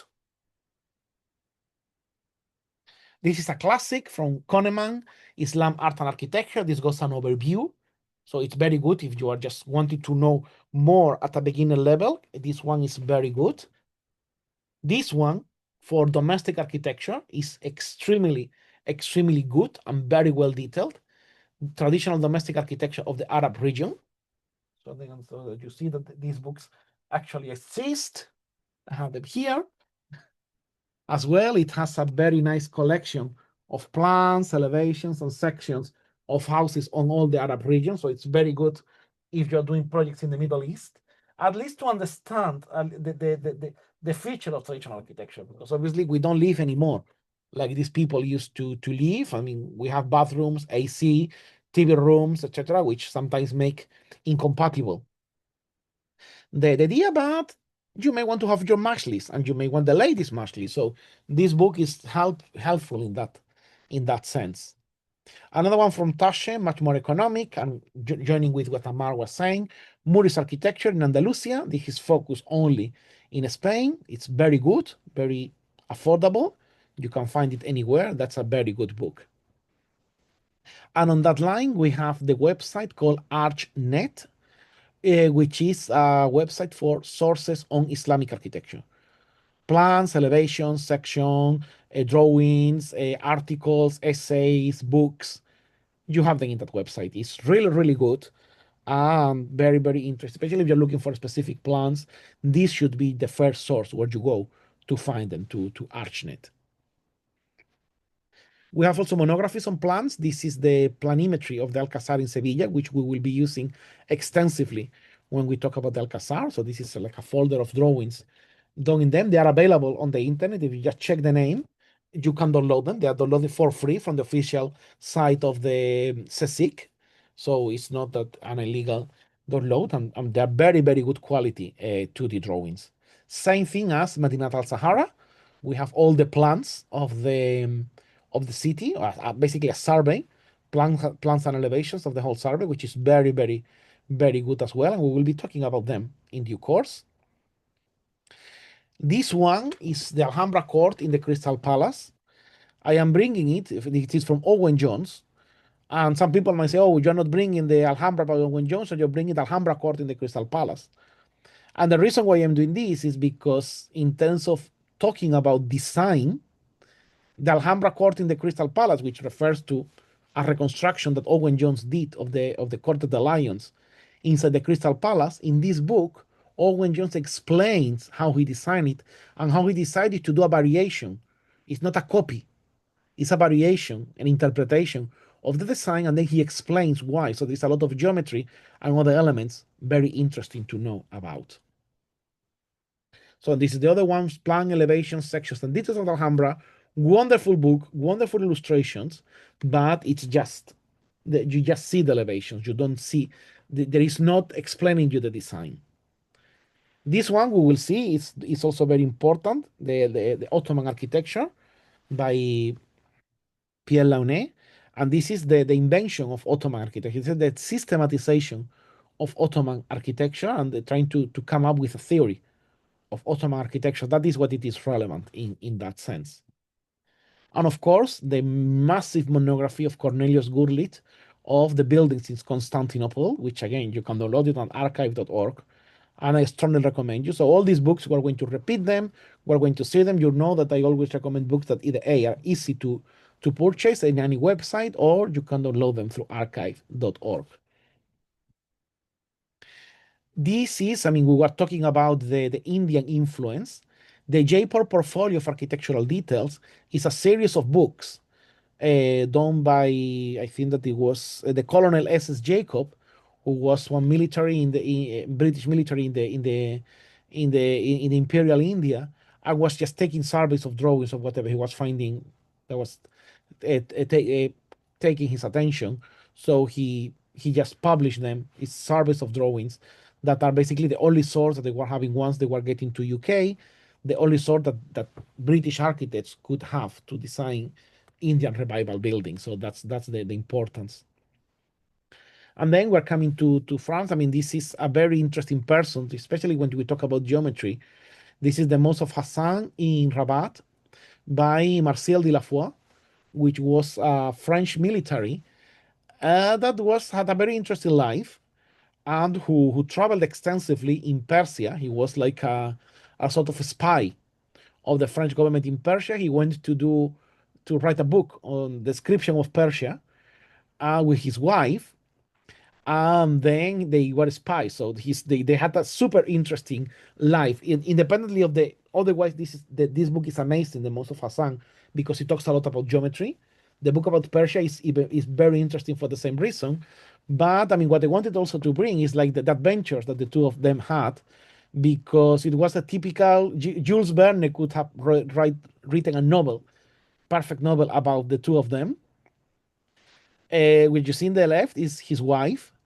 His wife was a scholar, was an academic. He was Marcel's secretary. She went with him to Iran, and then in order to Persia, and in order to be allowed to be traveling freely, she started to be disguised as a boy.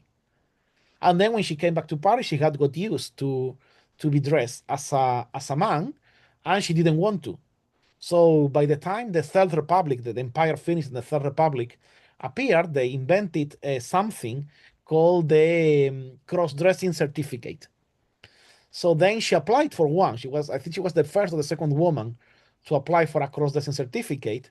And when she said why, she said that she didn't have time, not the money, to wear the dresses that she liked. So therefore, she preferred to dress like a man rather than having to buy clothes that she didn't like or she couldn't afford. Because obviously, she didn't have a salary and her husband didn't have a big salary either. So it was like an extremely strange practical idea, but they were a very good couple and they had amazing adventures. So if you want to read more about them, all the things that happened to them in Persia, it's like a Jules Verne novel. And one of the last ones I wanted to bring, when we're talking about geometry, this is probably the only book that has found a connection between Islamic architecture and Vitruvius. We will talk more about it in the next week. This is by Michele Cochard. And basically, he finds that the way that muqarnas are composed are composed by rotating polygons in the same way that Vitruvius described the rotation of polygons to determine the exits in the Greek and the Roman theater. So obviously, we're not talking about theaters, we're not talking about anything, but the people who started to find the geometric reason of the muqarnas definitely knew about the rotation of polygons that Vitruvius talks about.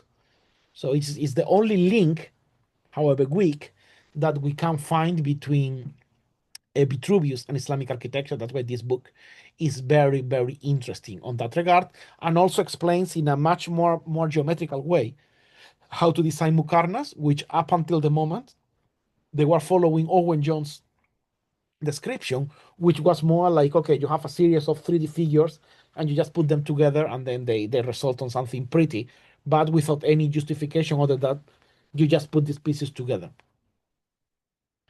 And last, I mean, I wanted to bring a lecture, an article that I wrote myself which I will do. The lecture that I will do, I think, in 2 weeks' time when we will be doing the geometry is based on this article, which is called Emilio Camps Cazorla and the Search of a Geometric Ratio for Islamic Architecture. Camps Cazorla was an architect in the central years of the 20th century in Spain, and he devoted his short life, he died with 50 years, to study Islamic architecture. So, and not only study historically or compositively, but also from the perspective of geometry and composition. So he tried to find some ratios, some proportions that were common, that were repeating, especially the divisions into three, which makes sense due to the importance of number three in all the European and Indo-European cultures. So it is very interesting. And with that, I wanted to finish the lecture saying that a certainty rather than a suspicion has given birth to this work, so his own book, that composition in Western Muslim architecture, considering every functional and decorative aspect, cannot simply follow a more or less fantastic caprice, but has to have its own laws. And if regarding to them we have no other evidence except the monuments themselves, a conscientious and objective analysis of them may make us discover their essential rules. So Camps Cazorla knows that we don't have a treatise on how to do Islamic architecture. The closest thing that we have is that book that we talk about the Ottoman architecture, but it's about Ottoman architecture, and basically they invented everything on the way. That was done by an Italian called Pietro Montani and a French called Pierre-Marie Launay, and both of them just started to assemble together what they need, all the knowledge that they had on Western architecture to try to find some principles of the Ottoman. We don't have a treatise. One day it may appear. We never know. It may appear a treatise on Islamic architecture. At the moment, it hasn't. And the only thing that we have to understand the geometry and the ratios is just by measuring their buildings. So that's it for now. I mean, I'm going to check the chat because I think that you guys have been having a very interesting chat. Okay, this is about the book. Do you have any book that you would recommend to read to get a better idea? I think that I have done that on the on here. And then Christian saying there is a certain distance between modern scholars for Western Christianity and wider culture that pushes them in that we never invented anything direction, especially the Americans. Yes, yeah, you have that, and also you have that thing that because the Muslims did the beautiful building of the Mosque of Cordoba, then nothing about Christian Spain matters because they did the Mosque of Cordoba and things like that. So there is all these strange things that happen, especially with Anglo-Saxon scholars. I think that the Latin and Mediterranean scholars are more settled because it's part of our culture. So we understand it better in that sense. So the sense of unity, that's a very good one. What would someone like Luke Sullivan using a source of admiration for Islamic geometries? There is a couple of books that go on the geometry, but I cannot remember the title at the moment. I will share it next week. But it's a book of it's like a pattern book where it explains you how to do all of them. Do I have it here? No, I don't. But yeah, I will bring it. I will bring it for sure in the next session. Yeah, the houses for the poor, the Hassan Fatih. That's a very good one for domestic architecture. More recent books for are not Islamic palace. Oh, that looks very good. Spanish Islamic palace architecture in the Western Mediterranean. One that we're going to see next week is called Medieval Hispanic Palaces by Antonio Almagro Gorbea, in which he defines which are the basic typologies that we find in the Islamic palaces. So it's very interesting, and all these sources drink from each other. But that one is very good, the Felix Arnold book. So, any more questions? I mean, critique, bring your project. Now, if you want to unmute yourselves, you can do it. So now we are on the time of the critiques and the questions. So I'm going to close it here in case you have any further questions.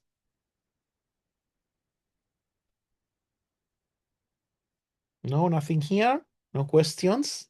You can write if you feel shy. You have much read. Okay, I mean, I think you guys are. I think I will have to put all these in the chat, in the group chat once I get the resume, because you guys are putting very very good references. And Sohaib is very talented and knows a very good amount of references. Sometimes he has shared amazing books with me, but I realized I don't read Arabic. I cannot read them, so it's very very good. And follow him on his social media, Sohaib, because he's very good. And Amar, who is here, both of them, follow them on the social media because they are shaping new traditional Islamic architecture. Yeah, I think that you two should speak, Amar and Sohaib, because Sohaib knows a lot, and he's very talented. He's a bit humble, but he knows a lot. He knows quite a lot. Perfect. Any more questions or comments, gentlemen and ladies? So our next class will be, we are going to deepen a little bit more on the introduction.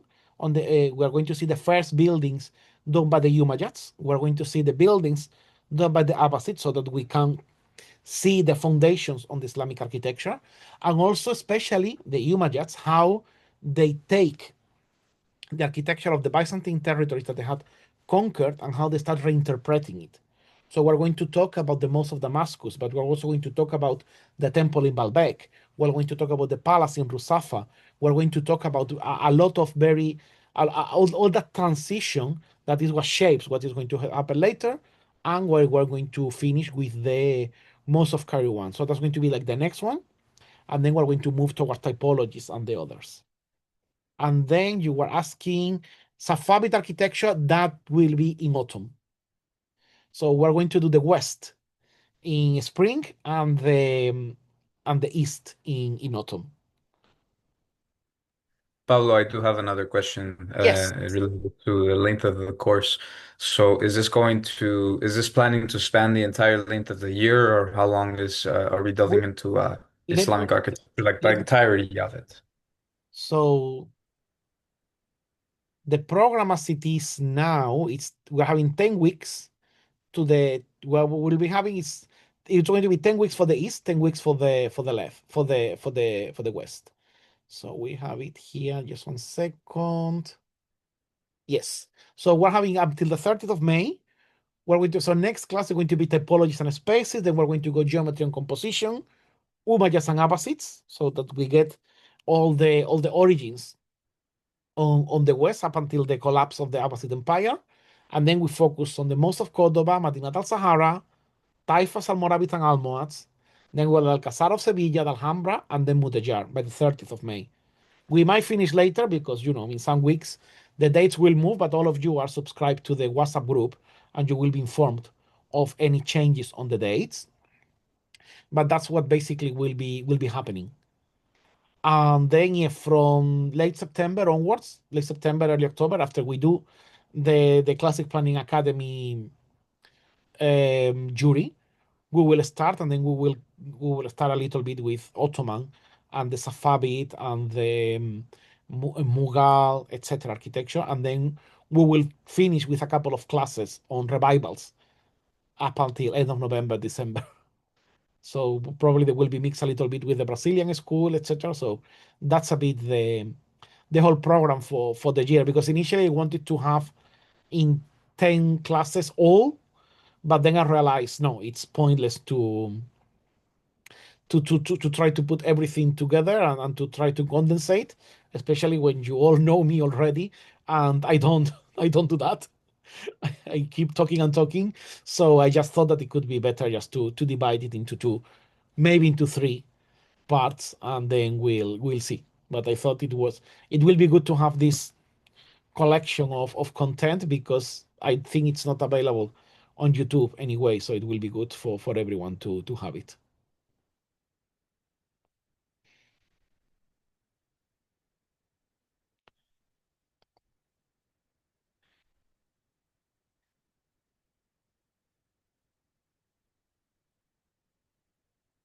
Perfect. Any more questions, comments? I will see then all of you in 2 weeks' time for the typology and geometry. In the meantime, you know where I am. We know where we have the group, and please interact there. I think we have had a very interesting discussion earlier today with a building that one of you has brought, and just let's keep going and let's keep talking about traditional architecture and enjoy it. So, if you don't have any more questions, we're making it a day. Any last chance to make any question?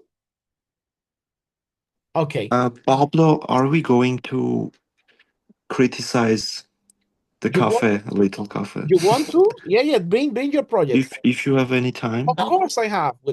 We are here for that. So Ah, you can share your screen, please, and then we'll take a look. actually, I have two cafes. Uh-huh. We can look at them.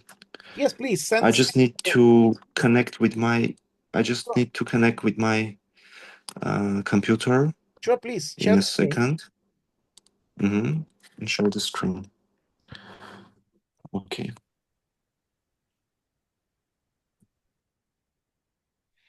Mhm.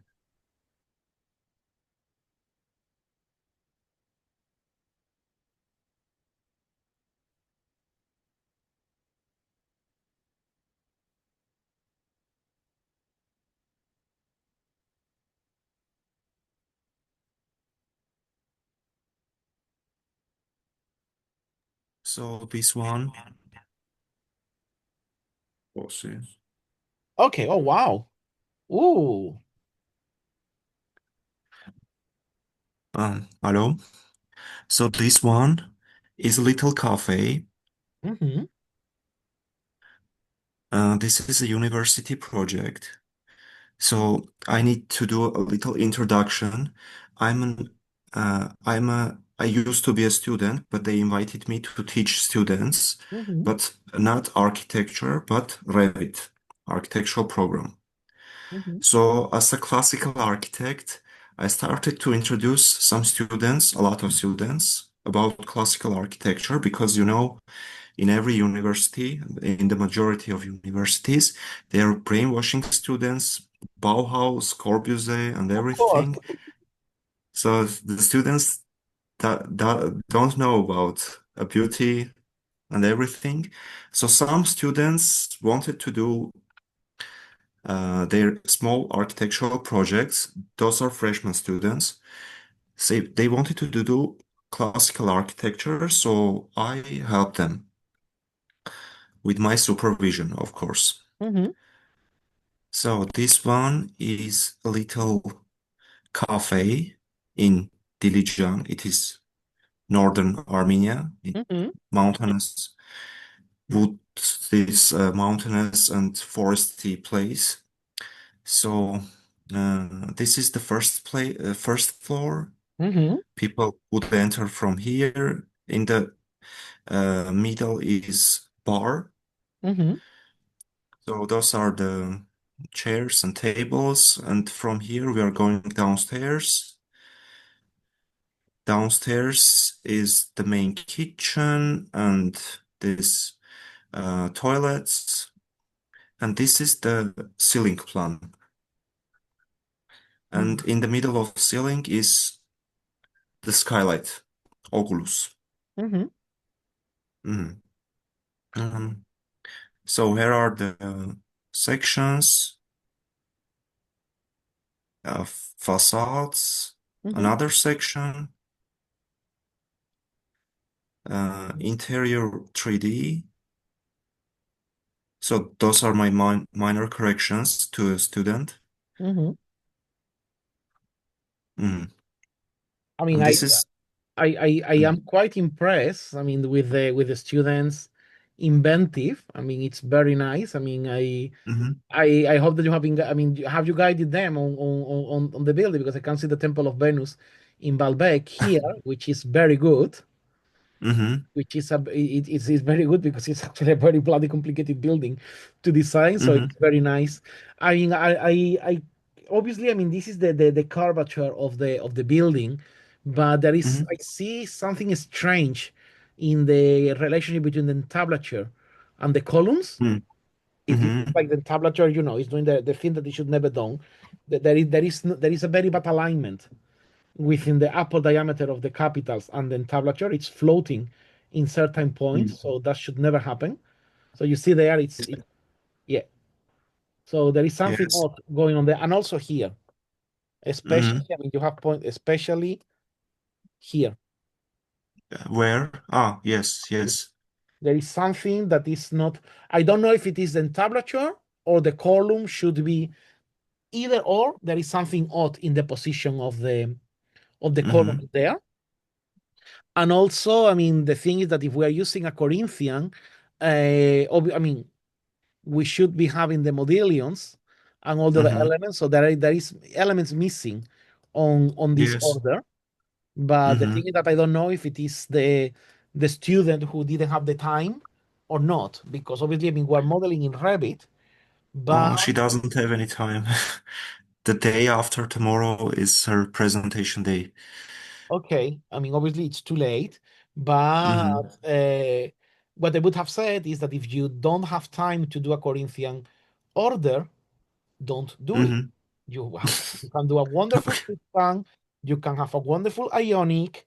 Don't go for a Mm-hmm. Doric because then you will just want to kill yourself with positioning the triglyphs over there. So don't. So if you don't Mm-hmm. have time, don't do it complex. So that would be my advice to the student. You don't Mm-hmm. have time to do Corinthian, you go Tuscan. There is no problem in going Tuscan because it's very beautiful, the Tuscan Mm-hmm. order. So that's what I mean, because now, I mean, it's half done. So Oh. that would, if I was there, I would tell them, I would be unfortunately harsh. I would tell them Mm-hmm. it is not finished. And Yes. if you didn't have time, we all have been there. Mm-hmm. We all have been told the same when we were students, even by modernists. If you don't have the time, don't do it. So that would Yes. be my comment on Mm-hmm. there. But I mean, on the other side, kudos to the idea. Is a girl or a boy who has done this? Sorry, Is this a female student or a male student? female. Female, but I really, really good. Kudos to them. Amazing Mm-hmm. the idea of having got the Temple of Venus in Baalbek. So that's a 10 out of 10. So I Mm-hmm. wanted to that, show some vision, and that's good. But it has its flaw. Let's take a look at other elements, because I see something strange in the plan. Strange in the plan. Yes, let's go to the plan, to the Mm-hmm. basement. To the basement plan. Yes. Okay. Oops. Uh, it's a really Don't. heavy Yeah. file, so it takes a little time. Yeah. So let's wait a little bit. Mm-hmm. What did she told you which book has she been using to draw the orders?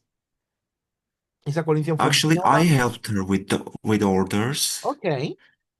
Uh, I used I should have modeled this parts.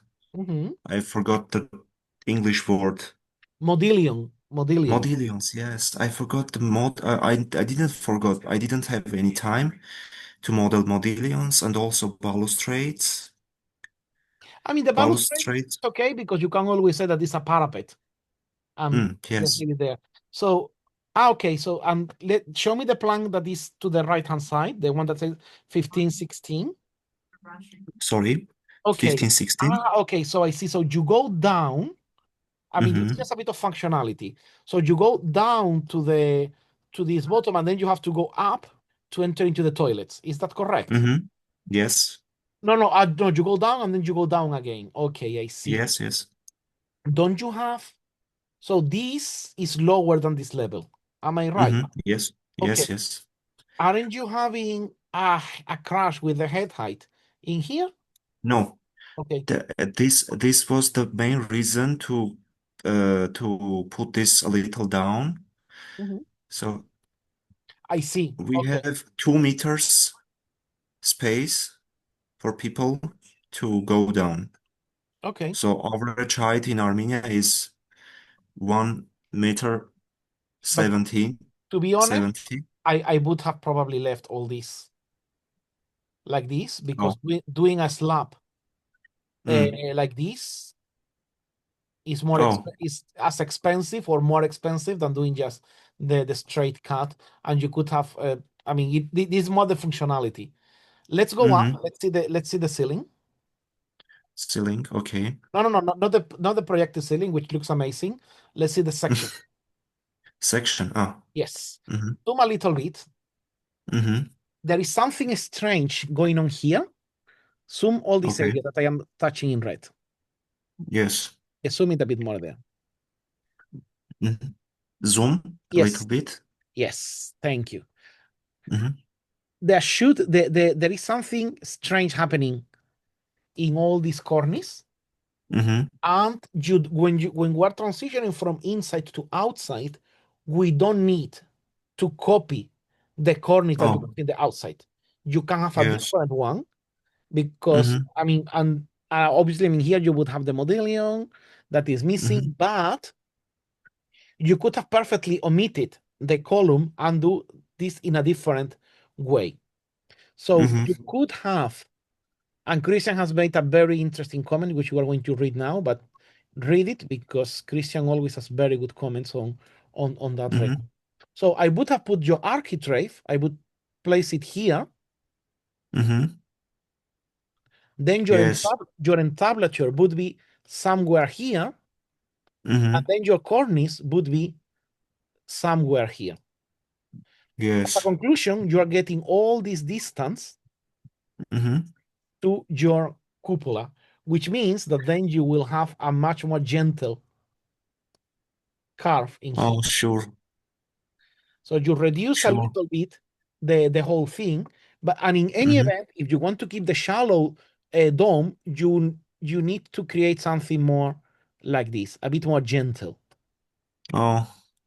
And then probably that you will see, because you see that a lot in ancient building, all this will be filled, and what you will see to Mm-hmm. the outside will be something like this. You will see like those 2 or 3 steps that you see as you see them in the Mm-hmm. Pantheon. So you will get something like this. Mm-hmm. So just for Yes. to bear in mind that Mm-hmm. there needs to be that discrepancy. Let me just check, because I think that in Straton, form and elements of form and design in classical architecture, I will share it in the group. I Mm-hmm. think you have some sections through how the dome should be, and then and of course you should check follies and pavilion from 18th century. But I'm just trying to check William Chambers, James Gee, especially William Chambers has several of them. Mm-hmm. You have, I mean, they're very small. I'm trying to check.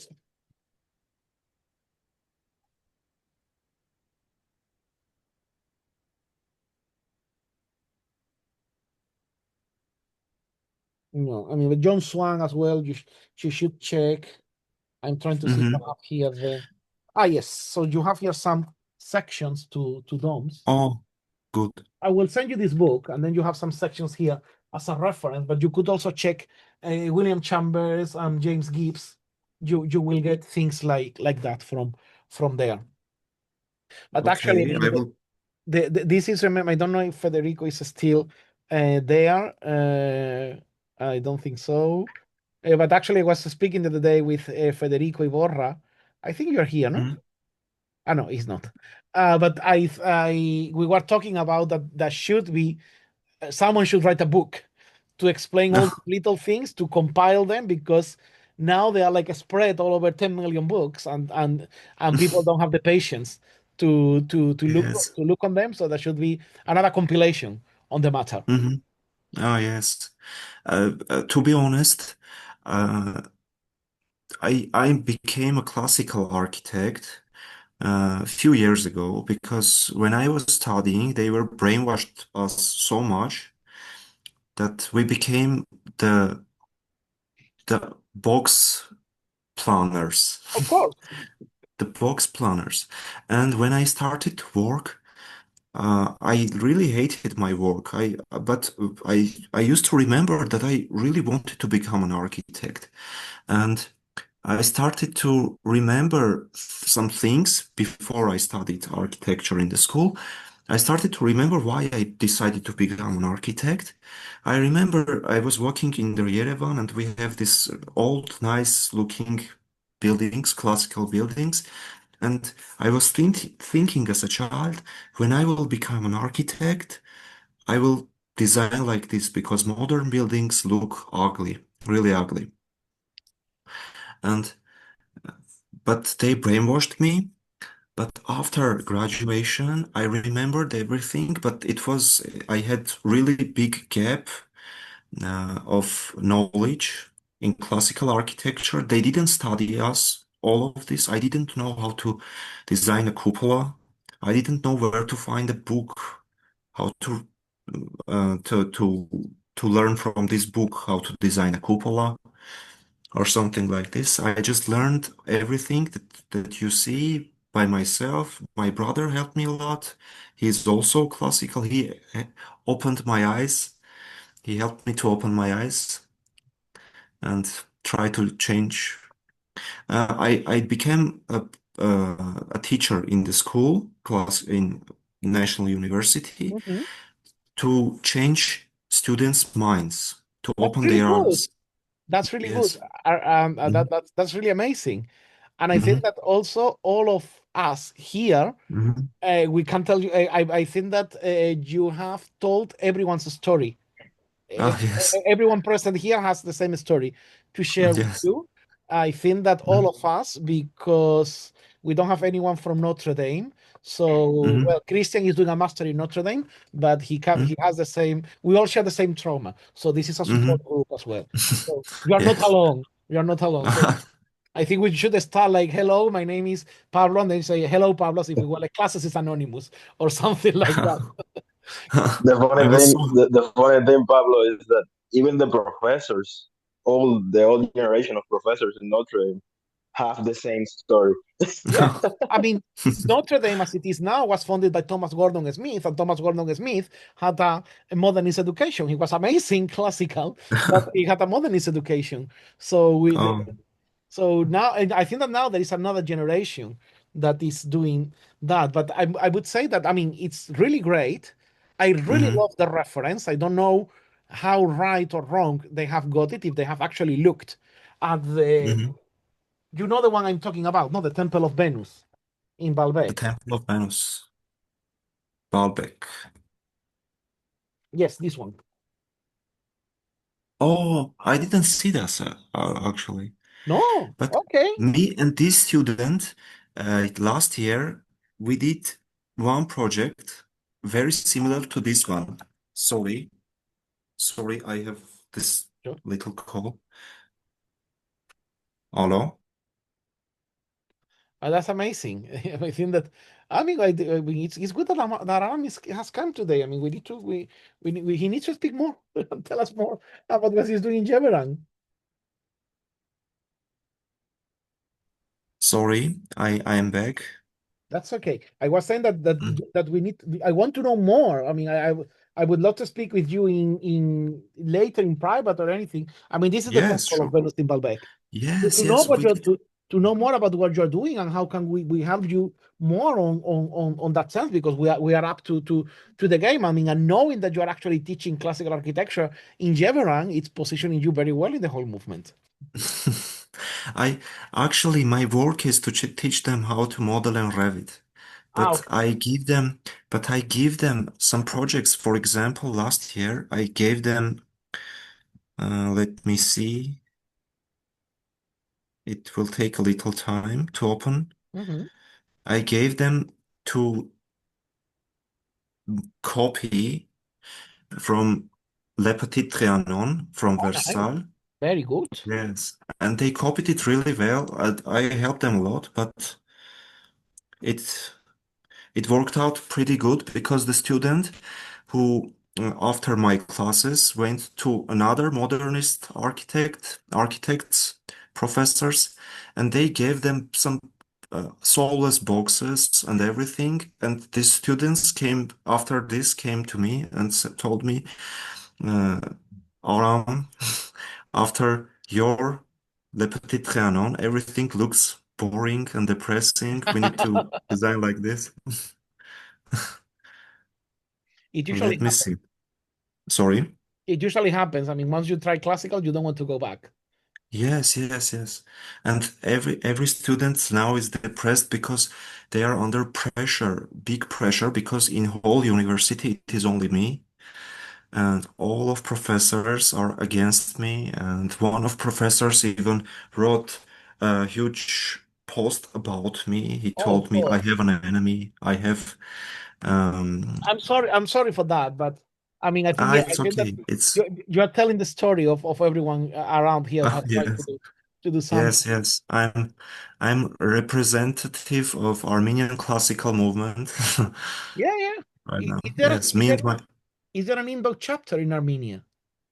sorry, Inbao chapter. Do you know what Inbao is? Imbao? No. Yes.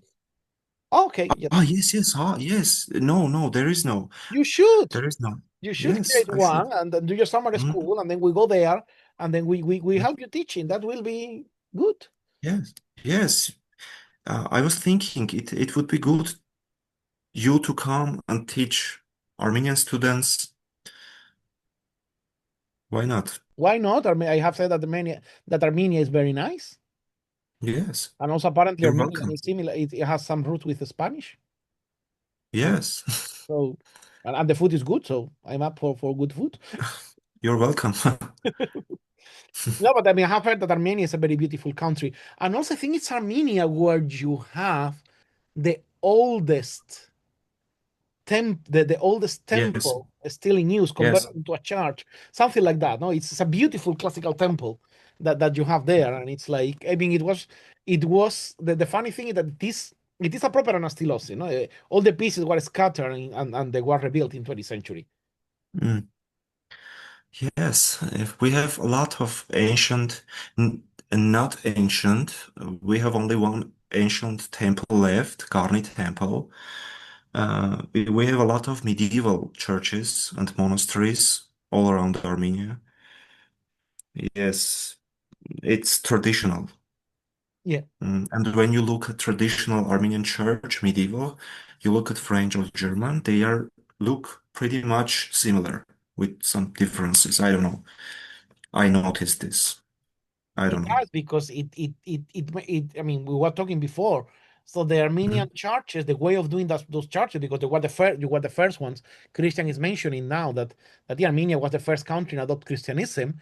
That Hmm. way of building the churches, you basically invented the way of building a church, and then it was Hmm. expanded because once it was obvious that the Roman models couldn't be used as such, the basilica, the Roman temple was Hmm. useless for a church, and then Yeah. the basilica was too big for a Hmm. church. It was too difficult to manage. So then, I mean, it was Hmm. the church. I mean, and you can get all that, and also, I mean, through all the migrations, all the Hmm. barbarians passed through Armenia. Oh, So yes. they got the idea of how to build the church, and then they took it to Europe. Yes.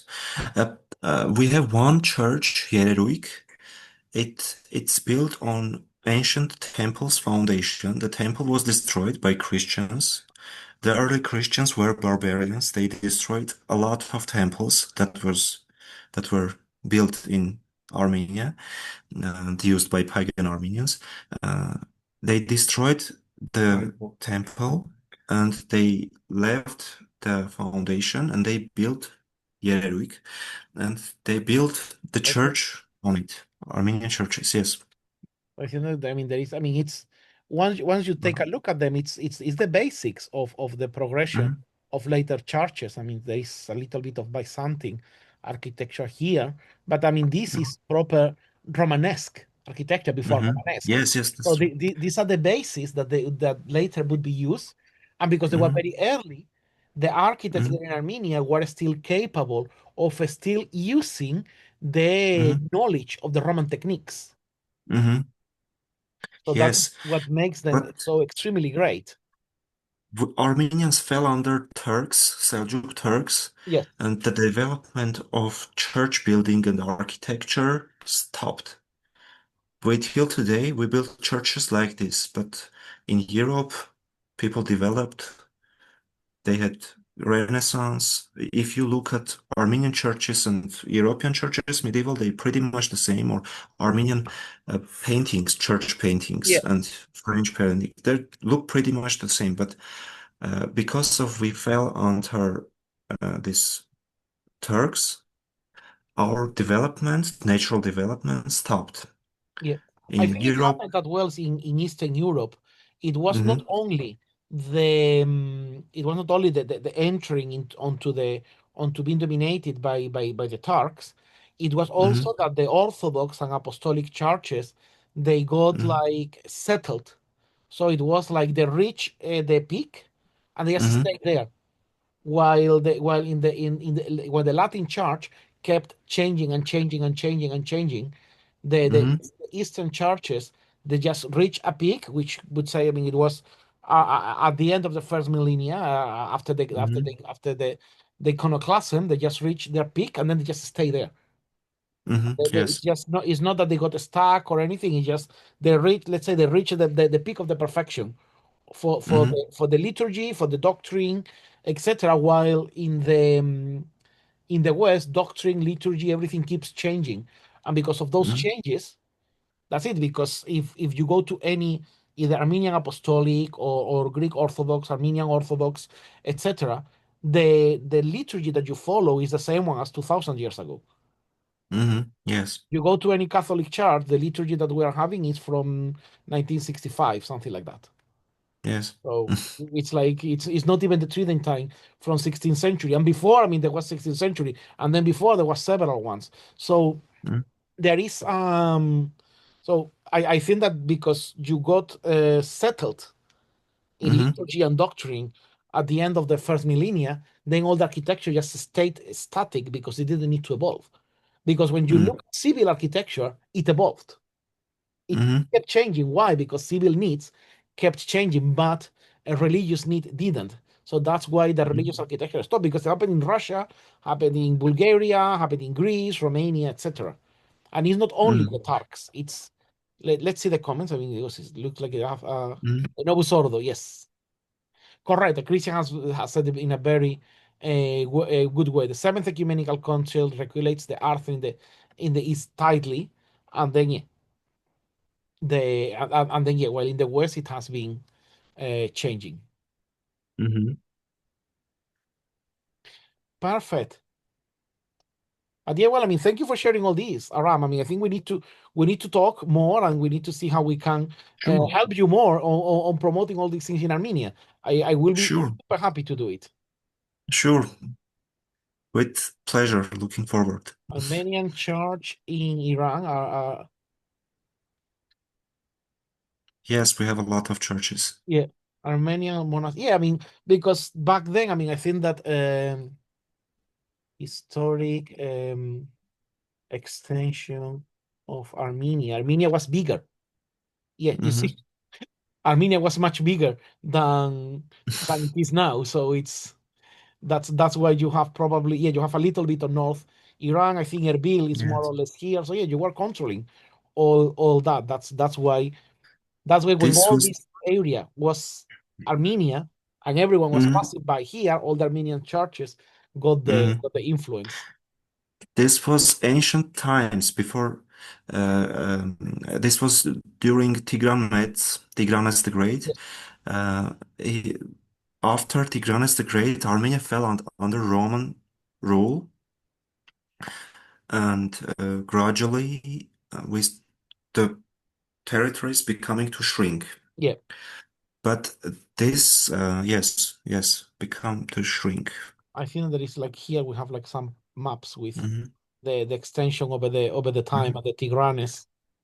hmm Yeah, so it's a bit like the expansion of Tigranes II.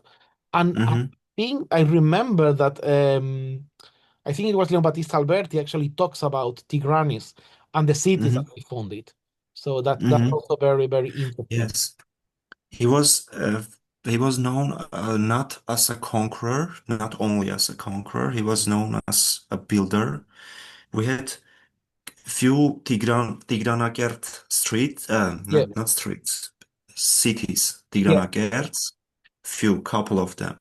We also have Artaşat. It was Artavast who built it. It was father of, Actually, not yeah, father, that's the what I'm great remembering. father. Alberti Sorry. talks about Tigranakert in his book, Yes, yes, the yes. 10 books of architecture in in the Reedificatoria, in the art of building. Alberti talks Mhm. about Tigranakert as an Yes. example of plannings of planned city. So there you go. So it was still Armenia was still resonating in 15th century Italy. So that Hmm. Leon Battista Alberti talks about him. Oh, yes. Yes, we Armenia stopped development of its architecture. We only could build beautiful buildings during Russian Empire, when Armenia fell under Russian Empire. Yeah. We could breathe finally, and we learned from Europe, from European architecture, and we started to fill this gap of not developing anything. We started to build beautiful buildings, and it stopped during Soviet era. And now I think it will is still this done, right? Yes. Aram, is all this done by Revit? Yes, all everything. Yeah, I mean, I can't see the screen. I mean, I still see like your Google uh, page. So I think you need to change the screen. Oh, You want to show us the. my Google page. My Google page. Oh, I was double sharing everything. I wanted to find the Trianon that students designed. Uh-huh. So That will be good. yes, let me see. How can I find the Trianon? Так, cafe, Aga baluster, project floor plan, Aga cafe elevation, Aga just like that. Just it will take a few minutes. Oh yeah. Mm. Not every student is following. The majority want to become the part of this big crowd, but some of them who has this sharp temper and character, and the talented people cannot always be brave or go against the rules. Usually, the majority of students come to me and say, Aram, we want to do this, but the other professors, they will give us a lower mark, and we dependent on this mark because etc., etc. And because of these professors, the majority of talented students, and we have a lot of talented people, they can draw well and do good paintings and everything, but they do ugly and depressing boxes. It's really sad to see this talent go to waste. Well, I mean, once they go to the professional life, they will be able to do whatever they want, and they will get Hmm. the clients who will demand that. So that's the good part of all that. But it would be too late. They will be completely brainwashed. And the brainwashed person, it is really hard brainwash back, to I know what you mean. re-brainwash, to come back. It is really hard.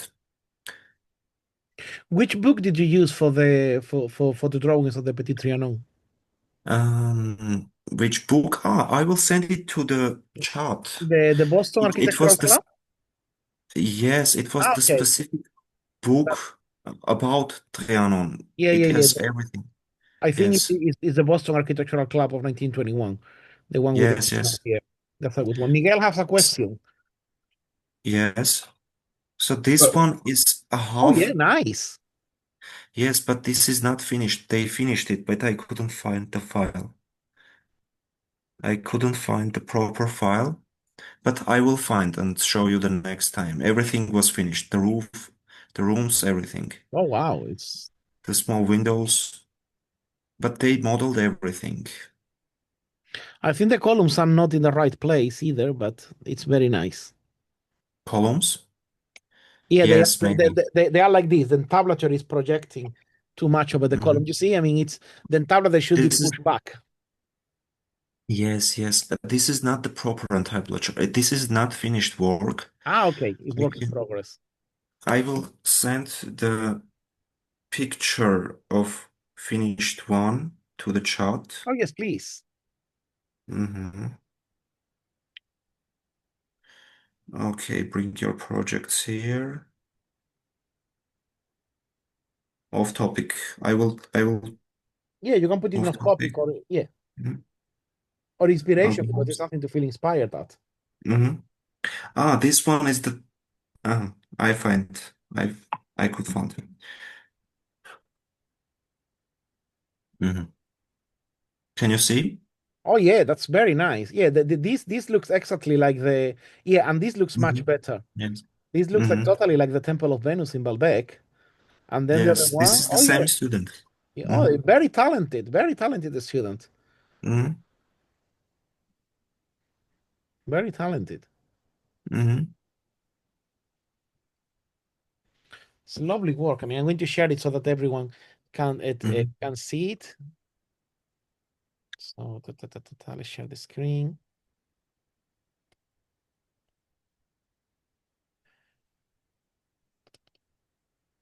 So you can see it now. So it's very good. Very Hmm. lovely model, and that is the one, the Triano. But definitely this is really good. It's very talented architect, and the columns Hmm. it's almost in the right position. So that's really good. Oh. So that's really good. So yeah, no, it's well done, well done.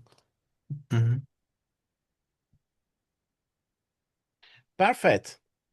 Hmm. Thank you for bringing it. Definitely, we need to talk more, and please share as much as you want on the Ah, group, because I yes. think that I everyone will think be the very next happy. time I have a lot of work done. I had a lot of story. I had a master's degree. It was a battle scene. I did my master's in a classical way. I did a lot of city, a whole city. The conceptual project, the slum, the one part of Yerevan, I proposed to demolish, and from slum, I made the city like Vienna. Oh wow. I would I love to was see that. Please show it uh, in the next salon. You oh, can bring it and show it. next time. That will be great. I would love to see Yeah. that. Yes, I will show. Yes, and against all odds, I had a highest grade, a highest mark Oh wow, in the congratulations. final. They didn't want but to give me high grade, but it was They didn't have any other option. proper done, yes, and they didn't have another option, yes. And a lot of students came to me and told, I want to do similar, I want to do like this, but their professors crushed everyone. Yeah, unfortunately that happens. But the thing is that once you leave because we all had the same problem. Once you leave the career, Thank you. the world is different. I mean, it's when you Yes. actually have fun when you start working. Yes. Yes. Miguel, you have a question that you have been asking, that you have been trying to speak for several times. Sorry.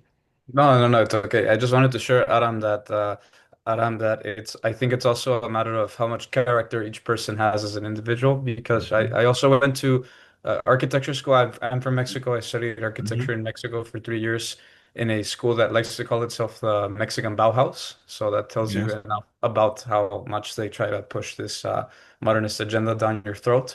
But at the end of the day, I had always harvested personally a preference for the classical arts and architecture and history itself. So I think that also contributes. And in our generation, I'm Generation Z. I Hmm. don't know if, well, like in any generation, we don't all share the same interests, but I think those that have naturally that inclination towards history and study Hmm. architecture, we will, I think, naturally find our way into this. And the only reason why I'm here is because I realized that despite all the brainwashing that they attempted, that this is still something that's doable and possible, and that, Hmm. seeing that there's people in this movement that are pushing this forward and wanting to, that we speak common ground, all of us, and we all share the same experience. I think that's very empowering for all of us.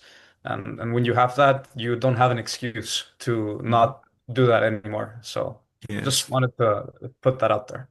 Yes. Thank you. but very inspiring, all that you're sharing. Very, very nice work. Yes, And thank you. You inspire me.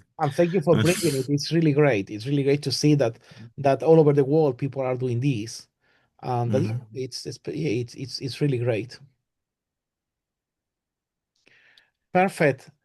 Well, it's been a great first session of the year. We have been here like 2 hours and a half. I think that the people Mhm. in YouTube are going to be very happy with us. I would like to read, I mean, the reflection that Daniela has here said about the brainwashing in universities. I wrote an article with a friend about the teaching of traditional and classical architecture, and we wrote about all the indoor chapters around the world, summer schools, and everything. When we presented the article in the class, we were advised by one of the professors to be careful because King Charles III was involved and he was a conservative and a politician. Of course, he's the King of England, but technically he doesn't have any political powers. But okay, he is a politician. Because of this, he put all the traditional movement in the box of politics, assuming that the traditional architecture is about politics. I didn't mention one single time about politics in the article, but he held in this fact and ignored all the good work that are being made about the teaching.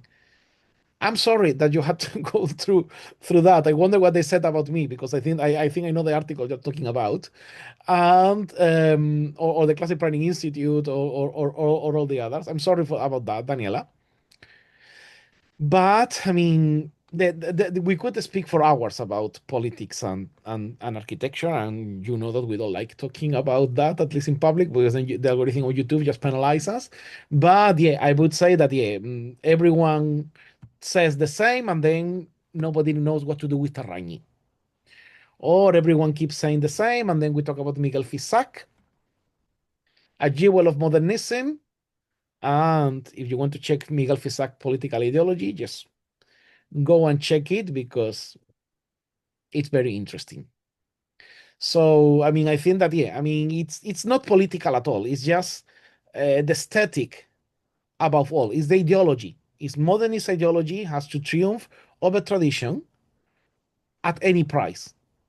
If today it's convenient to me to say that tradition is conservative and modernism is progressive, I would say that despite the fact that there has been a lot of modernist architects have been extremely traditional in their views, and that there are a lot of classical that are much more progressive on their political views. But that's not the narrative that they want to tell.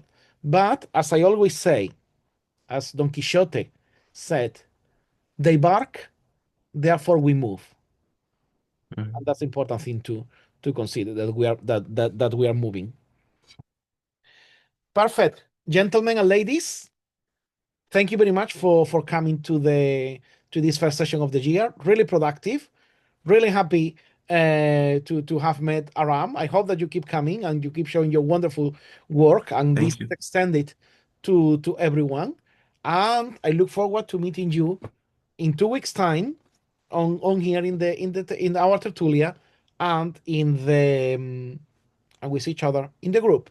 And for those on YouTube, I hope you have enjoyed the video. Contact us if you want anything. Thank you very much. Thank you.